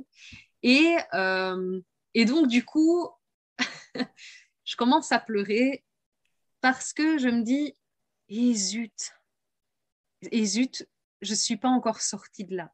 Je suis pas encore, on ne me laisse pas partir et il faut Ouais. encore que j'ai de l'énergie. Et Et j'avais en, plus d'énergie. et en plus, je pense que ce que tu venais de comprendre à ce moment-là, c'est que finalement, tu te retrouvais seule. Alors, En je venais plus. de comprendre, en fait, je venais de faire l'acceptation de mon état et l'acceptation de la non-vie. Mm. Et là, la vie me disait, allez âgé, encore une petite dernière pour la route, comme ça tu pourras dire que tu as vraiment tout essayé et que tu n'as aucun regret. Et là, tu pleures, non pas parce que tu es contente qu'il y a une solution, mais justement parce que potentiellement il y a une solution et que tu vas devoir encore te battre, mais seule. Et donc, de fil en aiguille, je trouve une adresse à Bruxelles d'une naturopathe holistique merveilleuse qui est née le 2 août, qui est accompagnée d'une médecin généraliste, Anne Vorbist, qui elle-même est déjà, elle n'est pas du tout accueillie par la médecine, même si elle est médecin généraliste depuis 40 ans. Mais elle a été, comment est-ce qu'on dit, Bon, elle a mise à été l'écart. mis hors jeu. Oui, hors jeu, parce qu'elle soigne ses patients juste avec de l'eau. Ah bah oui, et donc du coup, ça plaît pas. Ah bah, c'est surtout que ça coûte pas cher. Ah bah non, non, bah non, non, non, non, non. C'est une solution merveilleuse. Et donc du coup, pour avoir rendez-vous avec elle, elle m'oblige à participer à une conférence. Et je leur dis, mais moi, j'ai pas le temps, il me faut un médoc. Donc j'étais encore là-dedans, hein. Je dis, D'accord. les gars, allez, j'ai pas le temps pour les conférences. Moi, je suis en train de mourir parce que c'était vraiment ça. Et elles me disent, non, non, tu attends. Je dis, oui, mais elle est quand ta conférence? Dans un mois. Et là, d'un Et seul coup, oui, c'était long. Le mois a été très long. c'est dingue. Et donc, tu sais quel était le jour de la conférence? Le 8 mars. Journée de la femme. C'est ça. Journée des droits de la femme. Et donc, je participe à cette conférence qui explique, en fait, pendant 4 heures, le fonctionnement d'un corps avec de l'eau et le fonctionnement d'un corps sans eau.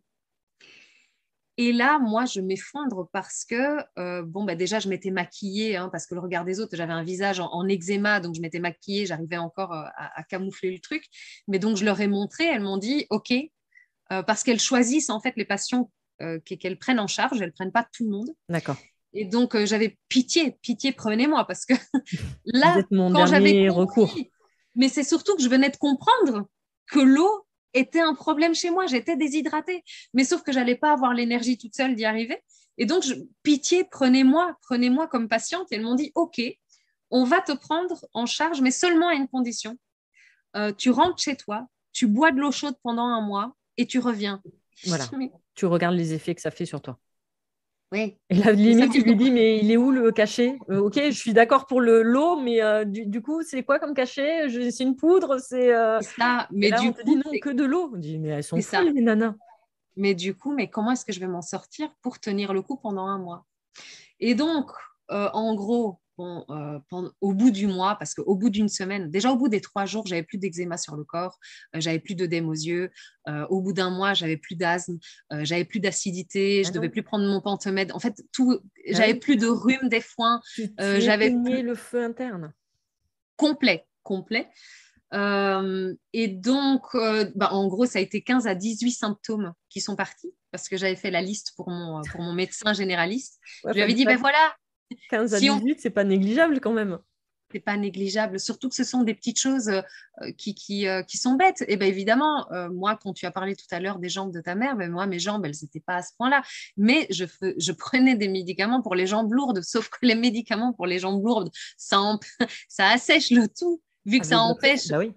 Parce qu'en fait, la rétention d'eau, Ça, c'est juste le corps qui dit non, non, non, non, je garde parce que tu m'en donnes pas assez. tout à Et fait. donc, c'est une mémoire du corps. Tu as beau boire de l'eau, le corps, il a mémorisé que à un moment donné, il allait en manquer. Donc, même Exactement. quand on lui en donne les premiers temps, il faut vraiment un mois minimum à l'eau chaude. Pourquoi chaude? Parce que ça permet de déstresser le corps et ça permet que les tissus s'élargissent, on va dire, pour qu'ils puissent vraiment comment est-ce qu'on dit, s'imprégner totalement de l'eau qui arrive.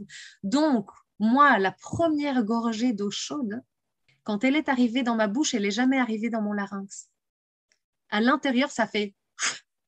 Et donc, j'ai fait comme ça, tu sais, j'ai mis ma tête vers le bas et j'ai fait, mais il n'y a plus d'eau. Parce que je me suis dit, ça veut dire que c'est moi. J'étais tellement insensible que je me suis dit, non, c'est juste que tu sens pas l'eau dans ta propre bouche. Et donc, en fait, nous, on n'avait plus d'eau. Elle Donc, s'est évaporée. c'est ça. En fait, le matin, et ça, je ne l'avais pas dit, mais le matin, ma bouche était tellement sèche que je devais prendre 5 minutes pour décoller ma langue du palais. Ouais, je vois. Avec tous les médocs, avec, encore une fois, toute la cortisone, avec les antihistaminiques, avec tout ça, tout mon corps était mais ultra sec. Donc, du coup, il m'a fallu 10 minutes avant que l'eau elle arrive dans mon larynx. Donc, petit à petit, par petites gorgées, boire. Et moi, je pleurais pendant ce temps-là. Je fais, ah, c'est vraiment l'eau qui va être la solution. Et donc, de fait, c'était vraiment l'eau. Encore une fois, j'en ris aujourd'hui parce que c'est tellement logique. Oui. C'est tellement logique. Mais moi, j'étais tellement ignorante parce que on m'a drillé à ce que le corps Mais médical me prenne en charge. ce que j'allais dire, c'est que c'est pas que tu étais ignorante, c'est que tu as fait confiance également aussi à des personnes qui ignoraient cette partie-là. Tout à fait, tout à fait. Écoute, aujourd'hui, non, l'année passée, parce que maintenant je vais chez le médecin une seule fois par an au lieu d'une fois par semaine, et donc je fais un petit check-up, bilan sanguin, et il me dit, mais je vois c'était un nouveau, et il me dit, mais tiens, je vois dans votre dossier que vous n'avez plus de symptômes parce que vous avez bu de l'eau chaude. Vous pourriez, vous pourriez m'expliquer comment ça fonctionne? Et là, Ah, bien! oui, Bien qu'il bien, s'y intéresse. Ah oui. mais j'étais en colère parce que je me Ah suis dit, merde. mais c'est toi qui as fait des études et c'est moi qui dois t'expliquer comment un corps fonctionne avec de l'eau. Donc, mais tu sais, j'étais encore un peu en colère à ce moment-là. Mais oui, Donc, mais et donc, après, voilà. d'un autre côté, ils peuvent se servir aussi de ça, tu vois. Moi, Tout je à l'ai vu avec fait. mon neurologue, parce que mon neurologue, sincèrement, la différence, c'est que ma mère, quand elle y allait, elle y passait 1 heure. Moi, ça durait 10 minutes, tu vois, pour te donner un ordre d'idée. Ça va? Ouais, ça va. Vous avez mal quelque part? Non. Vous avez ci? Non. Vous avez ça? Non. Oui, c'est ça. Voilà, donc, et à un moment donné, je lui disais, bah, tiens, je fais ça, je fais ci. En plus, moi, j'avais commencé justement mes études de médecine chinoise, médecine tibétaine, tu vois, tout. Puis j'ai été rentrée dans ce processus-là. Et je sais, hein, il y a des choses où il notait les trucs que je faisais et les améliorations que j'observais sur moi. Et comme à un moment donné, lui aussi il travaillait à l'INSERM en parallèle, et l'INSERM mettait en place des études. Et je rigolais parce que je savais que du coup, c'était par rapport à nos conversations. C'est ça. C'est ça. Ah oui, non, extraordinaire. Extraordinaire. Bon, évidemment, en vrai, il m'a posé cette question-là, mais il l'a laissé aussi un peu de côté parce que Et c'est vrai que je ne peux pas demander aux médecins de sortir de leur zone, on va de leur dire, cadre. de leur cadre. Surtout qu'encore une fois, ils ont 15 minutes par patient. Oui, Enfin, allez, je veux dire, 15 minutes avec un patient qui dit bonjour, j'ai mal à la tête, eh ben oui, je vais vous donner un cachet. oui, Mais encore une fois, le cachet, c'est pas pour le mal de tête. Le cachet, c'est pour donner un répit, pour que nous fassions ce qu'il faut pour que le mal de tête disparaisse. exactement. Et petit chemin, c'est ce petit chemin qui nous manque. Enfin bon, bref, ce jour-là, le jour où j'ai ma bouche à aspirer l'eau, c'est le jour où j'ai décidé de rester en vie. Donc Eh, c'est beau. ouais, ça a été un mois que j'ai dû attendre. Ça a été la dernière énergie. Et là, j'ai réalisé un an encore plus tard que j'avais toutes les compétences pour être coach et pour changer le monde, mais à mon échelle et avec quelque chose de pas très onéreux. On va pas se mentir, aujourd'hui, je récupère encore mes intestins parce que bon, ben, j'avais carrément perdu le péristaltisme, vu il avait été complètement brûlé avec une gastro de 2 ans. Voilà, le péristaltisme, en fait, c'est, pour ceux qui savent pas, c'est le mouvement des intestins pour éliminer les déchets. Donc moi, en fait, il y Pour avait rien les qui était amener vers le éliminé. bas. Oui, c'est ça. Donc moi, comme il était complètement sec, complètement Il ne sec, pouvait plus se il y avait rétracter. plus, non, il y avait plus rien. Donc aujourd'hui, j'ai retrouvé ça, alors que le médecin m'avait aussi dit en m'auscultant, mais madame, vous savez que vous n'avez pas de péristaltisme? Je dis oui, oui, je sais. Et là, Faudra il me mettre regarde, il une fait, vous comptez poche. faire quoi? Oui, voilà. Je dis, mais comment ça, je compte faire quoi? Enfin, c'est pas grave, je vais m'en occuper, je vais trouver. Mais là, il y a un an, j'avais déjà la force de nouveau nécessaire pour dire, oui, en effet, je vais gérer. Mhm. Cette phrase-là n'était plus comme un boulet de canon. Et bah, j'ai aussi suivi la formation de la IG Academy pour la nutrithérapie. Mais même si ça apporte une dimension, ma base va toujours rester l'eau et la métacognition parce que pour moi, à mes yeux, c'est ma base solide de vie pour démarrer quelque chose et pour pouvoir être en ancrage et pour pouvoir avoir l'alimentation. Parce que un corps sans eau n'est même pas capable Mais au il n'est pas final, viable. il n'est pas viable et il n'est pas capable de traiter les aliments qu'on lui donne. Donc, Tout à c'est fait. ça aussi qu'il y a avec la nutrithérapie, c'est génial. Mais quand des personnes ne boivent pas ou sont déjà asséchées et elles boivent 1,5 litre d'eau tempérée par jour, ça n'avance à rien parce qu'1,5 litre d'eau tempérée, ça ne fait que glisser, en fait. Le Merci corps est tellement sec qu'il ne peut pour le même pas. message. Ah ben oui, ah Non, ben non, oui, non, mais je sais que l'hydratation est une de mes problématiques. Si, ah si, ben oui, il m'en reste encore. Mais oui, oui, non, je sais parfaitement que je. Alors, déjà, je parle même pas de l'eau chaude, mais déjà de l'eau tout court. Je sais que ouais. je n'en bois pas assez. Mhm. Même si j'ai pris l'habitude, je sais combien fait mon verre. Du coup, je Ouais. sais à peu près la quantité, mais je sais que c'est toujours pas assez de toute façon. Mhm. Mais après, effectivement, l'eau chaude, encore moins. Voilà. Oui, mais c'est ça. Mais écoute, pourtant, moi, je ne savais pas boire d'eau. Donc, à l'époque, il faut savoir, avec toute cette péripétie, je buvais un verre d'eau par mois. Ah ouais. Non, alors Donc, moi, oui. je buvais les sodas, les jus de fruits, les jus de légumes, je buvais de l'alcool. Ben, Ouais, mais du voilà, coup, en mais te disant comme c'est du liquide, c'est bon, ça passe. c'est ça. Et je buvais 1,5 litre à 2 litres de thé par jour, Et oui, ce qui est mais complètement diurétique. oui, bah oui. Oui, voilà, voilà, voilà. Donc, du coup, très compliqué. Donc, déjà, la fille, elle n'a pas d'eau. Donc, déjà, elle prend des diurétiques.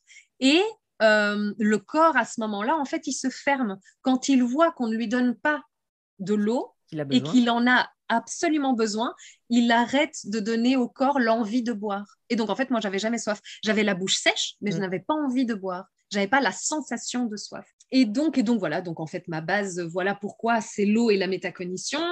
Aujourd'hui, avec cœur et bienveillance et passage à l'action, hein, en gros, je veux être la personne que j'aurais aimé avoir à mes côtés pendant 40 ans.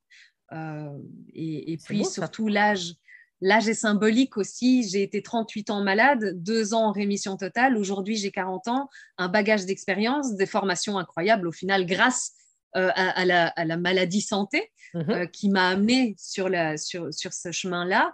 Je suis gratitude pour ma famille, mes amis, ceux qui sont restés en tout cas. Et parce que même s'ils m'ont sorti ces 2 phrases qui tuent un peu à petit feu, ils ont réussi à m'accompagner comme je le voulais. Et ce sont des êtres humains, ce sont pas des coachs. Et ce sont des personnes qui, tout de même, ont réussi à m'apporter tout leur amour, toujours et sans limite. Parce qu'il ne faut pas oublier que quand on est dans cet état-là, on n'est pas tout feu, tout flamme. Enfin, si justement on est tout flamme, mais on n'est surtout pas papillon. On n'est pas papillon et rose et bulle de douceur. Hein. On est un caractère horrible. Moi, j'ai eu des propos aussi horribles. J'avais un caractère en hypersensibilité totale. J'avais peur de tout. Voilà, je ne vivais pas et surtout colère. Et en colère totale. Moi, d'où le feu. J'étais en guerre totale contre tout le monde, contre moi, contre tout en fait. Et pour ce qui est de la médecine traditionnelle, je ne suis plus en guerre. Je suis en paix parce que justement, comme on en a parlé, j'ai compris que le problème est bien plus grand et c'est l'absence de responsabilisation et d'information de chacun et chacune. Et qu'au final, il ne faut pas être en guerre, il faut collaborer.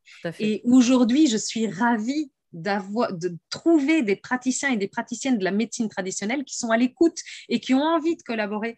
Et donc, je trouve qu'il faut démocratiser tout ça et juste partager et transmettre, quoi. Donc mon but en tant que coach de vie holistique spécialisé dans la découverte de soi, c'est surtout même si je n'ai pas le diplôme, c'est d'être comme un médecin généraliste, c'est-à-dire qu'on vient chez moi et je peux poser un diagnostic, on va dire, de conscience et dire, ben voilà, je t'invite à aller vers tel spécialiste ou tel spécialiste, que ce soit dans la naturopathie, que ce soit dans la kinésiologie, que ce soit dans la méthode d'ancrage, que ce soit dans n'importe, que ce soit aussi dans la médecine traditionnelle, ben voilà, bilan sanguin, etc. Enfin bref, voir un peu, comme je t'ai dit tout à l'heure, j'ai une coachée, bon, ben, elle m'a demandé, mais oui, mais est-ce que je prends des antidépresseurs ou pas? Oui, parce que pour l'instant, tu as besoin d'une béquille pour t'aider à te canaliser. Ça ne veut pas dire que ça va rester à vie, mais ça va nous permettre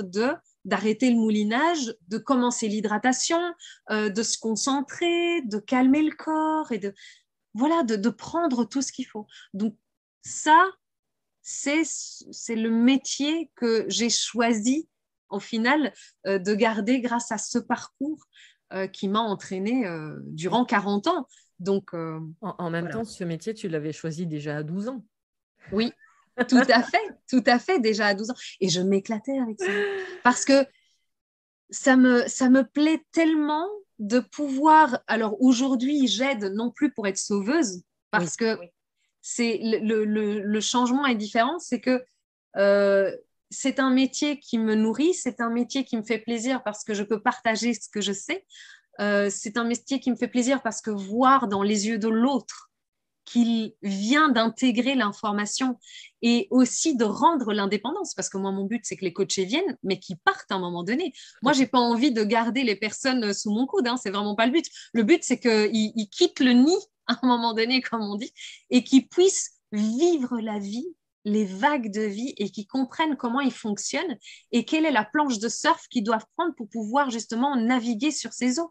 Donc, c'est vraiment hyper important pour moi de tabler sur cette image-là, quoi. Je pense que à un moment donné, justement, on est capable, en tant que thérapeute, de sortir de cette position du sauveur.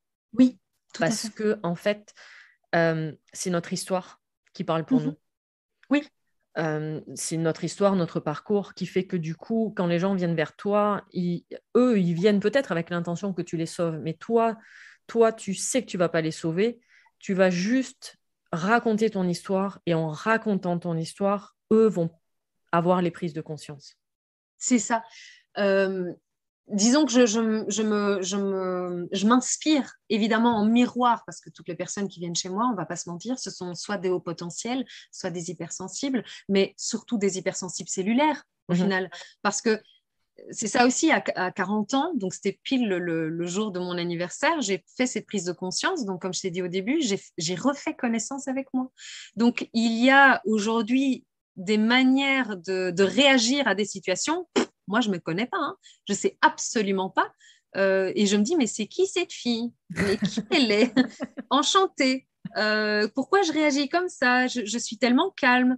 Est-ce que ça cache quelque chose? Et puis après, bon, on lâche prise, hein, on lâche prise, on vit au présent et on fait ce qu'il faut. Mais au final, les gens, quand ils viennent chez moi, ce que j'apporte, c'est réfléchir à leur place dans les premiers temps, leur dire exactement, bon ben voilà, je t'apporte un cadre. En fait, ce qu'on m'a pas apporté à l'époque, qui m'a vraiment manqué, c'est qu'on me dise quoi faire. Oui, Parce que quand on est qu'on te malade, guide. on n'a pas le temps de déjà accueillir la maladie, accueillir tout ce que ça comporte, Avec, voilà, les et en souffrances qui vont plus avec. de réfléchir, parce qu'on me disait, oui, mais tu vas manger quoi alors vu que tu peux plus rien manger? Oui, parce que j'étais à la salade et au pain, et encore la salade, c'était un jour sur deux, parce que le cru, quand on n'a plus d'intestin, ça sert à rien. Non, Ben non, tu vas pas non, non. aimer. Ben non, lui, il va pas aimer. Non. Et puis surtout parce que bon, ben, intolérance au fructose, au lactose, au Ah bah oui, non, gluten, mais tu t'es allergique, donc automatiquement, ton corps, lui, il continue tout le processus. Tiens, il n'est pas mais allergique oui, à ça, tiens, on va lui mettre. c'est ça. Mais bon, là, pour le coup, heureusement, c'était pas une allergie, ces trois-là, c'était vraiment juste une intolérance. Donc, j'avais pas d'œdème de coinque, rien du tout. Mais c'était une gastro, donc syndrome du côlon irritable. Aujourd'hui, je prends du lactose, je prends du gluten, je prends du fructose. Ça pose pas de problème. On sait bien que le gluten et le lactose, c'est pas bon. Oui, Mais ce que je veux dire, c'est que la vie n'est pas une vie d'éviction. C'est pas une vie de 100% parfait et qu'on se fait plaisir de plaisir. temps en temps et que le but, c'est de s'équilibrer. En fait, c'est d'avoir Exactement. l'info. Je sais que c'est pas bon, mais je sais qu'une fois par mois, ça va pas faire de dégâts à l'intérieur. En fait, mon corps ne va même pas le sentir passer. Et puis, c'est pas bon parce que on est arrivé à un stade où c'est tellement ultra transformé. Voilà, c'est ça, tout à fait, tout C'est à fait. c'est- c'est surtout la transformation qui pose problème aujourd'hui, parce que finalement, on serait allergique à rien du tout au niveau alimentaire. Alors, oui et non, parce que la transformation ne fait pas tout. Il y a la pollution des sols, la Ah pollution oui, de oui, l'air, non, la mais pollution. Ouais, oui, voilà. tout à fait. Oui, oui, Oui, non, c'est non, tout à ça. fait, effectivement, avec Oui. tous les pesticides et tous les. Non, Et non, ça, voilà. on est entièrement d'accord. Mais Oui, oui, si tu reviens vraiment à l'essentiel, tout à fait. bah, d'ailleurs, j'ai lu un petit article où il disait, ben, c'était quoi? 90% des produits actuellement vendus en grande surface n'existaient pas il y a 100 ans. Alors bon, les grandes surfaces n'existaient pas, mais je veux dire, Oui, oui, tu le trouvais pas dans le commerce. oui. Et du coup, 90% des maladies n'existaient pas non plus. Eh ben oui. Eh ben oui, bien sûr. Et c'est évident. Aujourd'hui, je suis revenue à des aliments beaucoup plus, moins transformés. Moins transformées. Et même moi, je ne les transforme pas. Euh, donc, tu sais, par exemple, quand on voit des cours de cuisine qui disent, ben voilà, on va prendre le soja, on va faire ci, et on va faire ça, et on va faire truc, et on va transformer, on va faire des boulettes et tout ça. Non, en fait, non. Moi, le pois chiche, je le veux comme ça. Je ne... Non. Oui, oui. Et encore, les légumineuses, c'est un plaisir aujourd'hui de pouvoir les manger parce que ben, j'ai vécu une vie sans pouvoir. Hein. Bah, C'était tu en as été privé, effectivement. complet. Mais donc, du coup, ce qui veut dire que tout ce qui était protéines, je ne pouvais pas les manger non plus. Donc, mon corps s'est déstructuré totalement. Exactement. Aujourd'hui, je lui offre une nouvelle structure en pouvant remettre des protéines en avant. Et donc, oui, c'est vraiment l'eau, c'est une reprise de conscience totale déjà en donnant donc l'eau dans les cellules, Mhm. qu'elles arrêtent de stresser, du coup qu'elles fonctionnent correctement et que le corps, que ce soit l'énergétique, le mental, l'émotionnel et le physique, puisse reprendre un enchevêtrement des liens et un roulement logique au final de leur fonctionnement de base. Mhm. Un fonctionnement au final que moi de base, je le commence à 40 ans. Mais enfin, moi, j'ai pu l'observer. Je pense que les auditeurs ont pu l'observer eux aussi. Un exemple, quand tu es focus sur quelque chose pendant 1, 2, 3 heures, ce qui peut être Oui. très long, à un moment donné où tu commences à avoir les idées totalement embrouillées, tu bois un verre d'eau. Enfin, moi, je l'ai vu sur moi. Tu bois le Mm-hmm. verre d'eau et d'un seul coup, tu as l'impression que tout s'éclaire et que tout est beaucoup Tout plus à fait. lumineux. Alors, tu peux même ajouter des fruits secs, donc que ce soit des noix, des amandes. Voilà, ça va venir booster. Je me souviens quand j'avais fait le test justement pour le haut potentiel, ça avait été 3 heures et demie de test. Et à un moment donné, je Oui, voyais plus mais rien. limite, voilà, tu as les yeux qui s'embrouillent, quoi. C'est ça. Et donc, la dame me dit, bon, ben, on fait une pause de 30 secondes. Je fais, ah, minutes, mais non. Et donc, elle me dit, bois ce verre d'eau, parce que le verre d'eau était déjà prêt, bois ce verre d'eau et mange quelques fruits secs. Et j'étais reboostée au bout des 40 secondes. J'ai même pas eu besoin des 40 secondes, en fait, au final. Donc oui, mais ce sont des petites choses au lieu du café, par exemple, au Ouais. lieu du thé. C'est un boost. L'eau et la nourriture non transformée, je veux dire, il y a d'énormes sources d'énergie dans l'alimentation dont on n'a pas connaissance. Tout à fait. Et On c'est en, juste ça. on en parlait justement pendant le podcast avec Olivia sur la naturopathie, quoi. Ah ben tout à fait, tout à fait. Revenir C'est à un monde l'essentiel. incroyable, incroyable, incroyable. Mais comme on disait Donc, en début, c'est revenir à l'essentiel et revenir en fait à tout ce qu'on a oublié. c'est ça, exactement. Et prendre le temps comme mesure et comme mesure fondamentale aussi de la régénérescence du corps. Parce que c'est quelque chose que j'ai vécu aussi et j'ai eu du mal. Ça a été, comment est-ce qu'on appelle ça? C'est le fait de manger. Tu vois, j'ai carrément oublié le terme, vu que c'est passé. La boulimie. Oui, La boulimie, lorsqu'on est malade et qu'on cherche l'aliment qui va nous sauver, et donc, puisqu'on ne peut plus rien manger, qu'on est dans un état avec des intestins, et donc on cherche. Et donc, en fait, au final, en cherchant, ben, il faut tester. Donc, on mange, on mange, on mange. Et en fait, on mange 24 heures sur 24 et le corps n'a pas le temps de digérer, de se calmer, de faire une pause. Et donc, on fait pire que mal. Et rien que ça aussi, à mes coachés, leur apprendre à prendre le temps. Une séance, bref, mais pas plus d'une fois par mois. mhm. Et au début, ils sont un peu paniqués. Et j'ai dit, vous inquiétez pas, je suis là en mail, vous pouvez me contacter. Mais on ne se voit pas parce que l'intégration de l'information va déjà prendre une semaine. Le temps de mettre en place, le temps de voir ce que ça fait dans le corps et de conscientiser, d'avoir un retour, on sera déjà à la fin du mois. Mais parce qu'on vit dans un monde, bon, on a eu l'occasion d'en parler, où tout va très très vite et que les gens ne Oui, prennent pas le temps et, ou n'ont pas envie de prendre le temps non plus parce que c'est ça. justement, on vit dans un monde totalement d'impatience. Oui, et ensuite, se faire face. C'est Ah, que c'est bien pour ça faire que... face, c'est pas évident parce Non, que de un, ça va venir toucher toutes les douleurs, de deux, tous toutes les les croyances. traumatismes, les blessures, Ouais. les croyances, comprendre. Alors, quand j'ai compris que mon monde avait été construit sur des croyances limitantes Tout à et que fait. donc je n'existais pas, j'existe, mais je Mhm. n'existais pas, l'image que j'avais de moi était C'est fausse faussé. et en aucun cas, je n'enlève la réalité d'Anne-Gaëlle pendant les 40 premières années. J'ai vécu, j'ai acté, j'ai été, j'ai existé. Mais aujourd'hui, je me rends compte de qui je suis au départ. Ça, ça, c'est très dur. Je veux dire, et en plus, évidemment, ça se passe à l'âge de 40 ans. Donc, autant te dire qu'on vient te dire, oui, mais ça, c'est la crise de la quarantaine. Non, c'est juste que ça, c'est arrivé à ce moment-là. Ouais, C'est un alors signe. après, énergétiquement parlant, ça s'explique, hein. Oui, ça s'explique Voilà. aussi. Mais le fait Que tu n'aurais peut-être pas d'arriver, été prête avant, justement, de le voir, de le comprendre.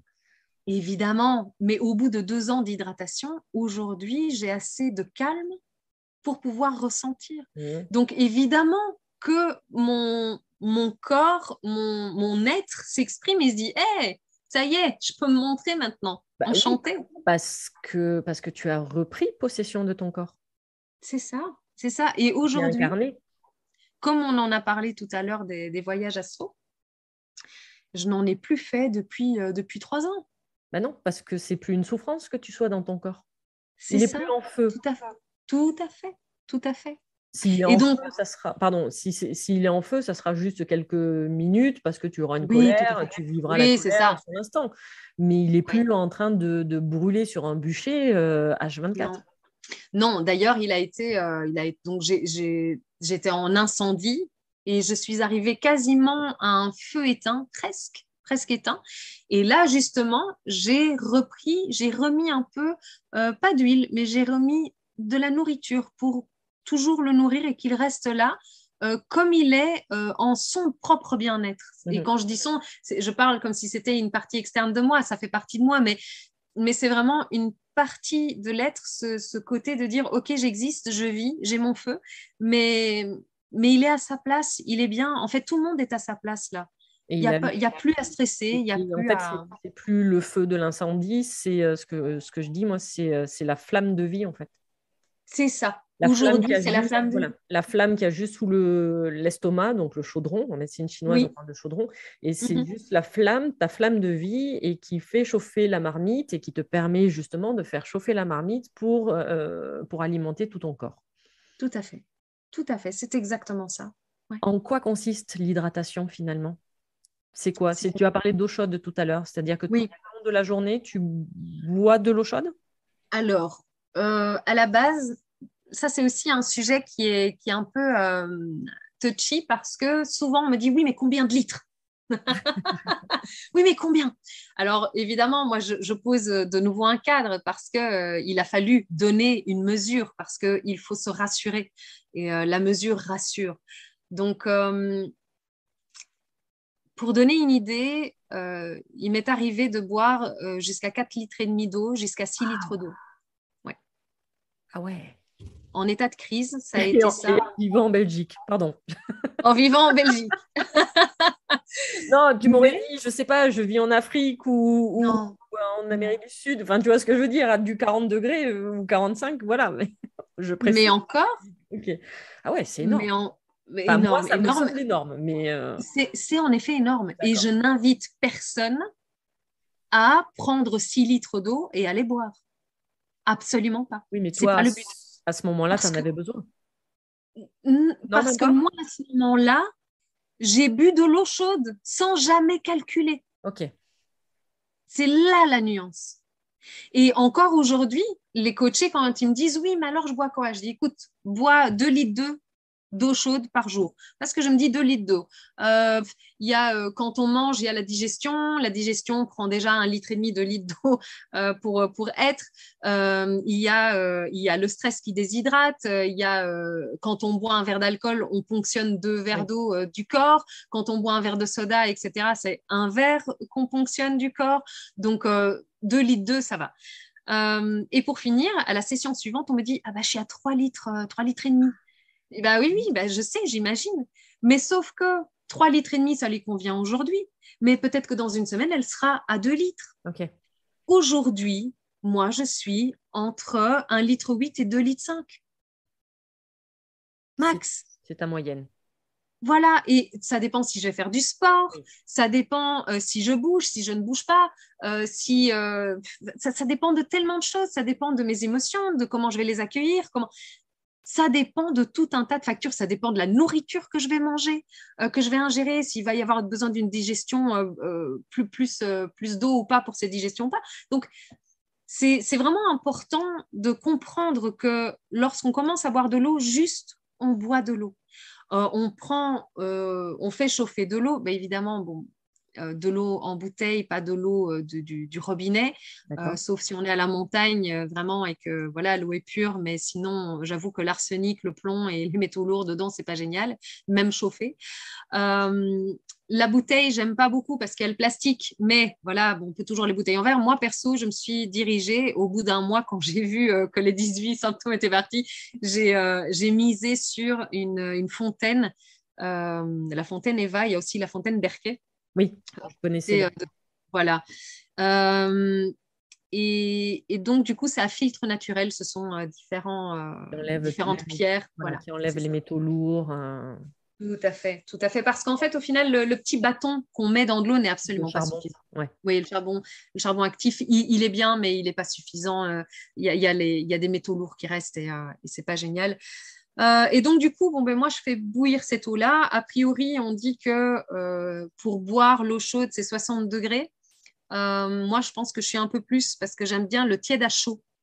D'accord. Le but, c'est de s'obliger à boire par petites gorgées, parce que si on boit tout d'un coup, alors ben, le corps n'a pas le temps en fait de s'imprégner. Il y a tout qui passe D'absorber. d'un coup et on fait j'ai pas le Ok. temps. Et donc voilà, donc ça tout au long de la journée, on boit de l'eau chaude au début quand on a soif. En fait, au début, on s'oblige un tout petit peu à boire d'eau, pas trop, mais on s'oblige, juste histoire d'activer la soif.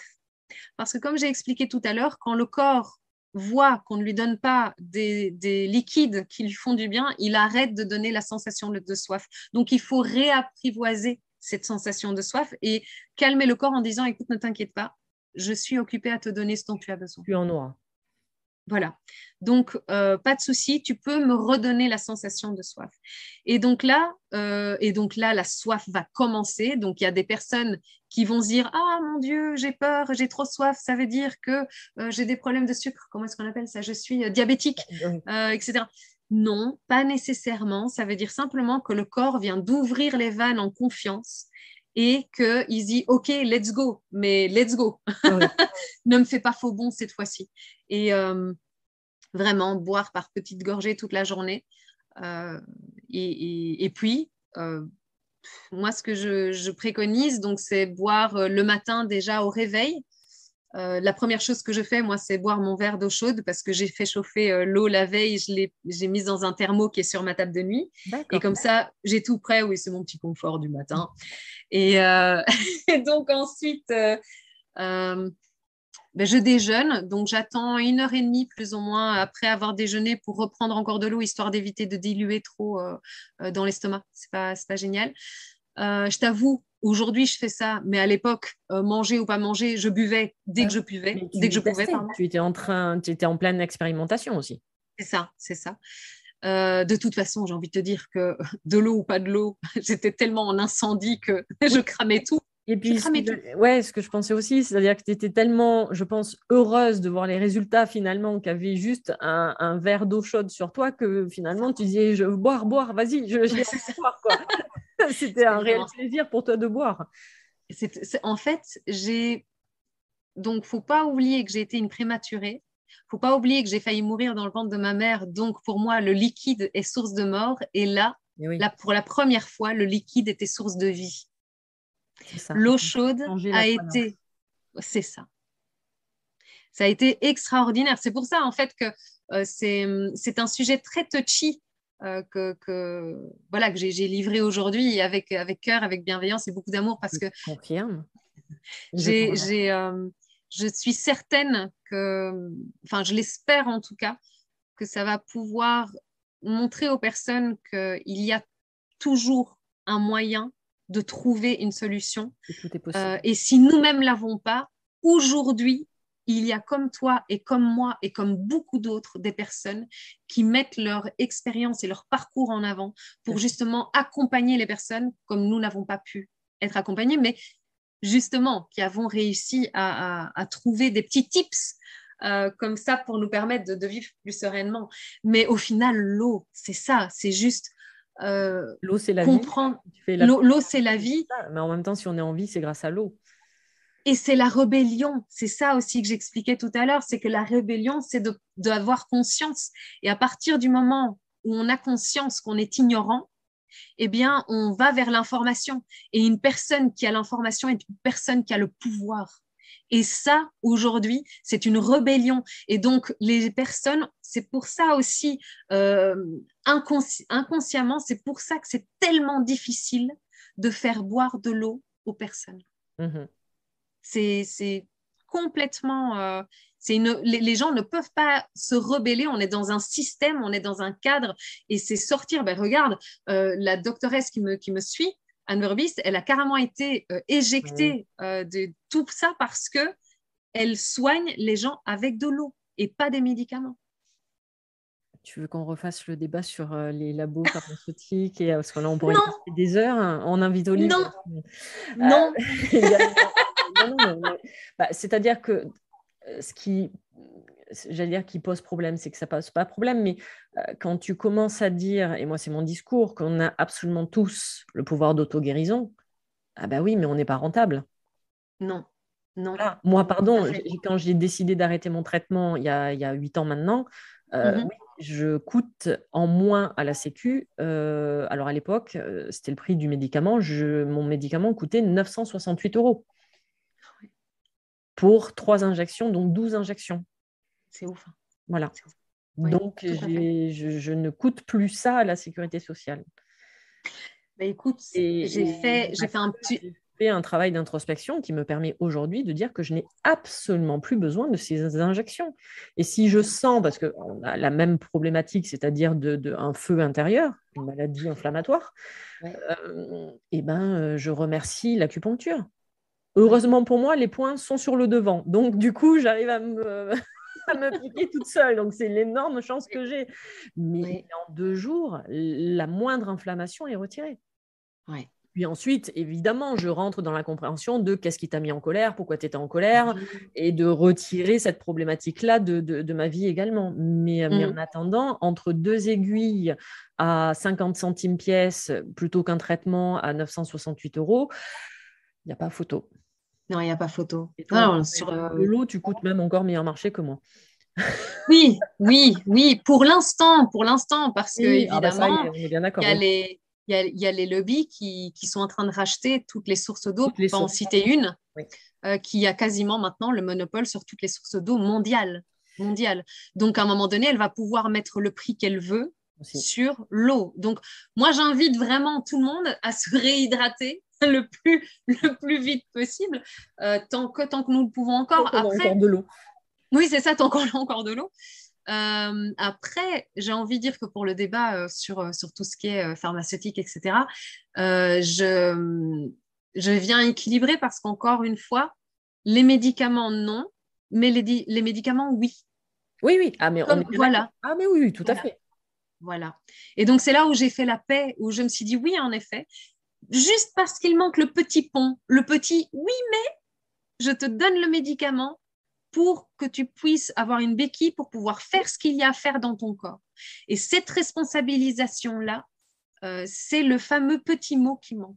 Mhm. Moi, quand je vois budgétairement, je suis sur 4 ans, je pense que j'ai entre 3 000 et 5 000 euros qui sont passés dans les médocs, les institutions, Oui. les spécialistes, enfin voilà, on va pas se mentir. Heureusement qu'il y a la Sécu, hein, mais oui. Mhm. Voilà. C'est aujourd'hui, encore une fois, je vais une fois par an chez le médecin pour me faire un check-up parce que j'estime et je suis ravie qu'on ait les médecins et la médecine traditionnelle pour pouvoir avoir toutes les possibilités de voir à l'intérieur comment ça va. Voilà. Et comme ça, j'ai un check. Mais le reste de l'année, c'est ma responsabilité. Exactement. Je suis responsable de mon corps. Ça, c'est pas évident aussi à prendre parce que encore une fois, c'est le côté je dois me pardonner et je dois reprendre l'énergie pour moi et dire, ben voilà, je me pardonne de ne pas avoir eu l'info à ce moment-là et je fais en sorte aujourd'hui de pouvoir faire au mieux et de pouvoir m'aider et d'aller chercher l'information quoi qu'il arrive. Ouais, et puis je pense que, alors je ne sais pas si tu en es à ce stade-là, mais je pense que tu n'en es pas loin si tu l'as pas fait, comme moi, c'est-à-dire euh, de remercier finalement. De dire, OK, Oh oui, j'ai pas eu tellement. l'information à ce moment-là peut-être, mais finalement, merci parce que, comme je dis toujours, moi, si j'avais pas eu ma sclérose en plaques, là, sincèrement, je serais pas en train de te parler. Ah ben carrément, mais On se pareil pour serait moi. jamais rencontrés. Mais oui, Tu vois ce que je veux dire? oui, Donc c'est d'arriver à ce stade ultime. Il y a le pardon, mais du coup, après le pardon, c'est de la remercier. De dire, oui, oui, c'est ta place et cette vie-là qui fait que qui je suis aujourd'hui. oui, Et que je m'autorise aussi à prendre la parole justement pour le transmettre. Et ce que tu disais tout à l'heure, le message était très beau, c'est que notre histoire peut parfaitement inspirer d'autres personnes, rassurer d'autres personnes et voilà. dire justement à ces personnes-là, c'est possible, gardez Oui, confiance. oui, oui, oui, oui. C'est exactement ça. Non, c'est vraiment le but ultime. Et puis, bon, bah, la méthode Ho'oponoponoponopono, j'ai jamais su Ah, dire. elle est belle, ça là. Ah oui, pardon, merci, je t'aime, je suis désolée. Oui. Et ça, le matin, encore ce matin, tu sais, il y a une petite pub là, qui passe sur les réseaux d'une petite fille qui est devant son miroir et qui dit je suis magnifique, je suis géniale. Je sais pas si tu as déjà Non, vu. alors je ne l'ai pas Et, vu. euh, et alors, elle m'inspire, cette gamine, elle doit avoir 4 ans, elle est devant son miroir, et tu es la meilleure petite fille, et tu es la meilleure à l'école, et tu vas voir, ça va C'est être long comme génial. pub. Oui, c'est ça. Non, mais c'est vraiment 4, 5, 6 phrases qu'elle lance, et je Bah me ouais, suis dit, mais mais elles elle ont est une géniale. force. Oui, incroyable, incroyable. Et donc, le matin, de temps en temps, je me regarde et je fais, t'as géré. T'as Hey. géré, c'est bien, c'est ça qu'on veut. Et puis je pars avec la banane et je me dis, ouais, non, heureusement qu'il n'y a pas de caméra chez moi parce que non, et je me parle beaucoup. Euh, je me parle beaucoup aussi grâce, encore une fois, grâce à la réhydratation parce que c'est un plaisir aujourd'hui de me faire face aussi, Oui, d'oser me faire face. tu as repris possession de ton corps. mais de tout, C'est de, beaucoup de, plus de, de facile tous pour les toi. corps. Oui, oui, ah, mais tous les corps énergétiques et le corps physique. Oui, Mais du coup, c'est beaucoup plus facile, entre guillemets, pour oui. toi. Oui, oui, oui, C'est oui, oui, oui. évident. Et la métacognition est extraordinaire à ce moment-là parce que du coup, devenir l'observateur de l'observateur, c'est prendre de la hauteur et du recul. Pour les personnes, c'est beaucoup plus facile quand on dit ça. Donc, en fait, c'est sur une situation, prendre du recul et de la hauteur, le Il a tout en aucun. même temps.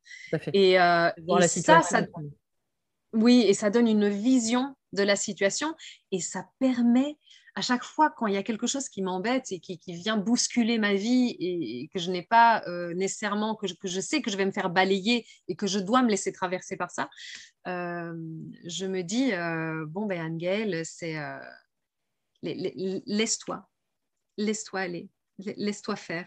Et ça me permet de dire, au final, c'est pas si grave ce qui arrive. Mhm. En Exactement. soi. En soi, tout est doux là maintenant, tout de suite. Oui, en effet, la perspective, elle n'est pas géniale, mais revenons à nos moutons. Mhm. Ici et maintenant, tout va bien. Voilà. Et je suis toujours en vie. Et je suis ravie d'être en vie. Je suis heureuse d'être en vie et j'aime la perspective de vie que j'ai aujourd'hui. Ça n'enlève encore en rien le fait que j'ai des problèmes dans ma vie, que j'ai des conflits dans ma vie. Oui, ça existe, c'est les vagues de vie. Mais je suis ravie de pouvoir expérimenter la vie avec mon corps et d'apprendre et de refaire connaissance avec soi. C'est un peu comme si j'avais téléphoné à moi-même et que je m'étais filé un rencard et je dis, hey, ça te dirait qu'on sorte ensemble? Je trouve ça génial. L'idée est pas mal. Mais oui, mais c'est ça, refaire connaissance avec soi. J'avais pris parce qu'à un moment donné, j'ai fait une thérapie avec un masseur tantra et il m'a appris ma féminité, reprendre possession de mon corps, mais Oui, aussi ça allait par le là. senti. Et donc, j'ai appris à me masser moi-même, à masser les autres aussi, mais surtout à me masser moi-même. Et donc, une fois par mois, je prends le temps avec une huile et je prends 1 heure pour pouvoir prendre le temps de me masser, de De te délier, de sentir. reconnecter à toi. Exactement, exactement. Parce que aujourd'hui, ça va mieux et donc, du coup, j'en profite. Évidemment, je fais tout ce que j'ai pas pu faire pendant des années, et c'est important que je me le cale dans l'agenda, ce moment avec moi-même, en tout cas pendant 1 heure et demie, de pouvoir vraiment me masser et de Tu reprendre es conscience. ta priorité. Exactement, exactement. Anne-Gaëlle, Véro, merci. merci à Merci toi. infiniment pour ce moment, ce long moment. Mais en même temps, ça a été un réel partage du cœur de ta part, avec des petits moments même très, on va dire, émotionnellement forts. Oui, en effet. Ah, je me suis livrée à toi. Voilà, moi j'avais l'occasion de te voir et pas que de t'entendre. Donc je peux confirmer aux personnes qui nous ont écoutés pour cet échange que de temps en temps, voilà, c'était une vraie... oh, c'est Libération qui allait venir, mais ouais, Merci. une libération, mais vraiment voilà, avec beaucoup, beaucoup d'émotions et je te remercie infiniment pour ce moment. Et si ce message, ton message, ton histoire surtout, permet à beaucoup de personnes de comprendre, parce que je sais que par exemple, la problématique de l'eczéma touche quand même beaucoup de Oui. personnes. Mhm. Et si ton message et ton expérience et tes retours Mhm. permettent de mettre en lumière beaucoup de choses justement pour ces personnes-là, eh ben, merci pour eux. Et merci pour ce moment, cet échange. Et tu sais très bien qu'échanger avec toi est toujours un réel plaisir. Et je m'accorde le droit de nouveau échanger avec toi lors d'un futur podcast, pourquoi pas, pour parler d'un autre sujet ou pourquoi pas la métacognition, qui peut être également un vaste débat. Et tu sais très bien Oh qu'on oui. peut aller très loin toutes les deux. Et ça serait un réel plaisir, j'avoue également. Voilà.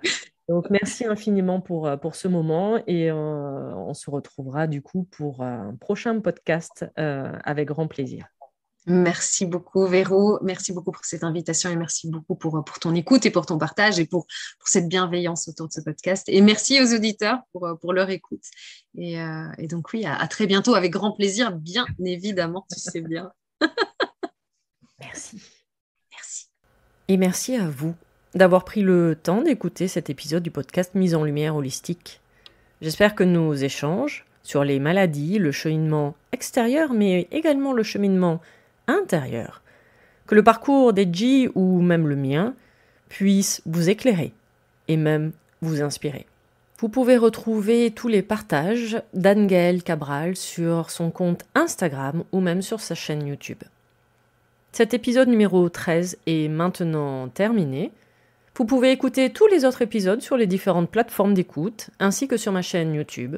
Retrouvez-moi également sur Instagram et toutes mes prestations, coaching, initiation Reiki ou même les soins audio quantiques sur mon site internet lesclésdelame.fr. Toutes les références seront mises en commentaire. À vos prochaines écoutes, à nos prochaines aventures, merveilleux moments à vous et à très vite pour un prochain épisode.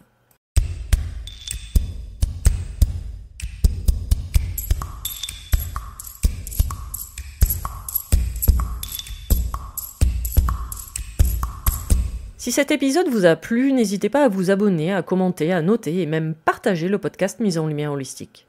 Vous êtes un corps, une âme et un esprit. Et n'oubliez jamais, vous êtes précieux.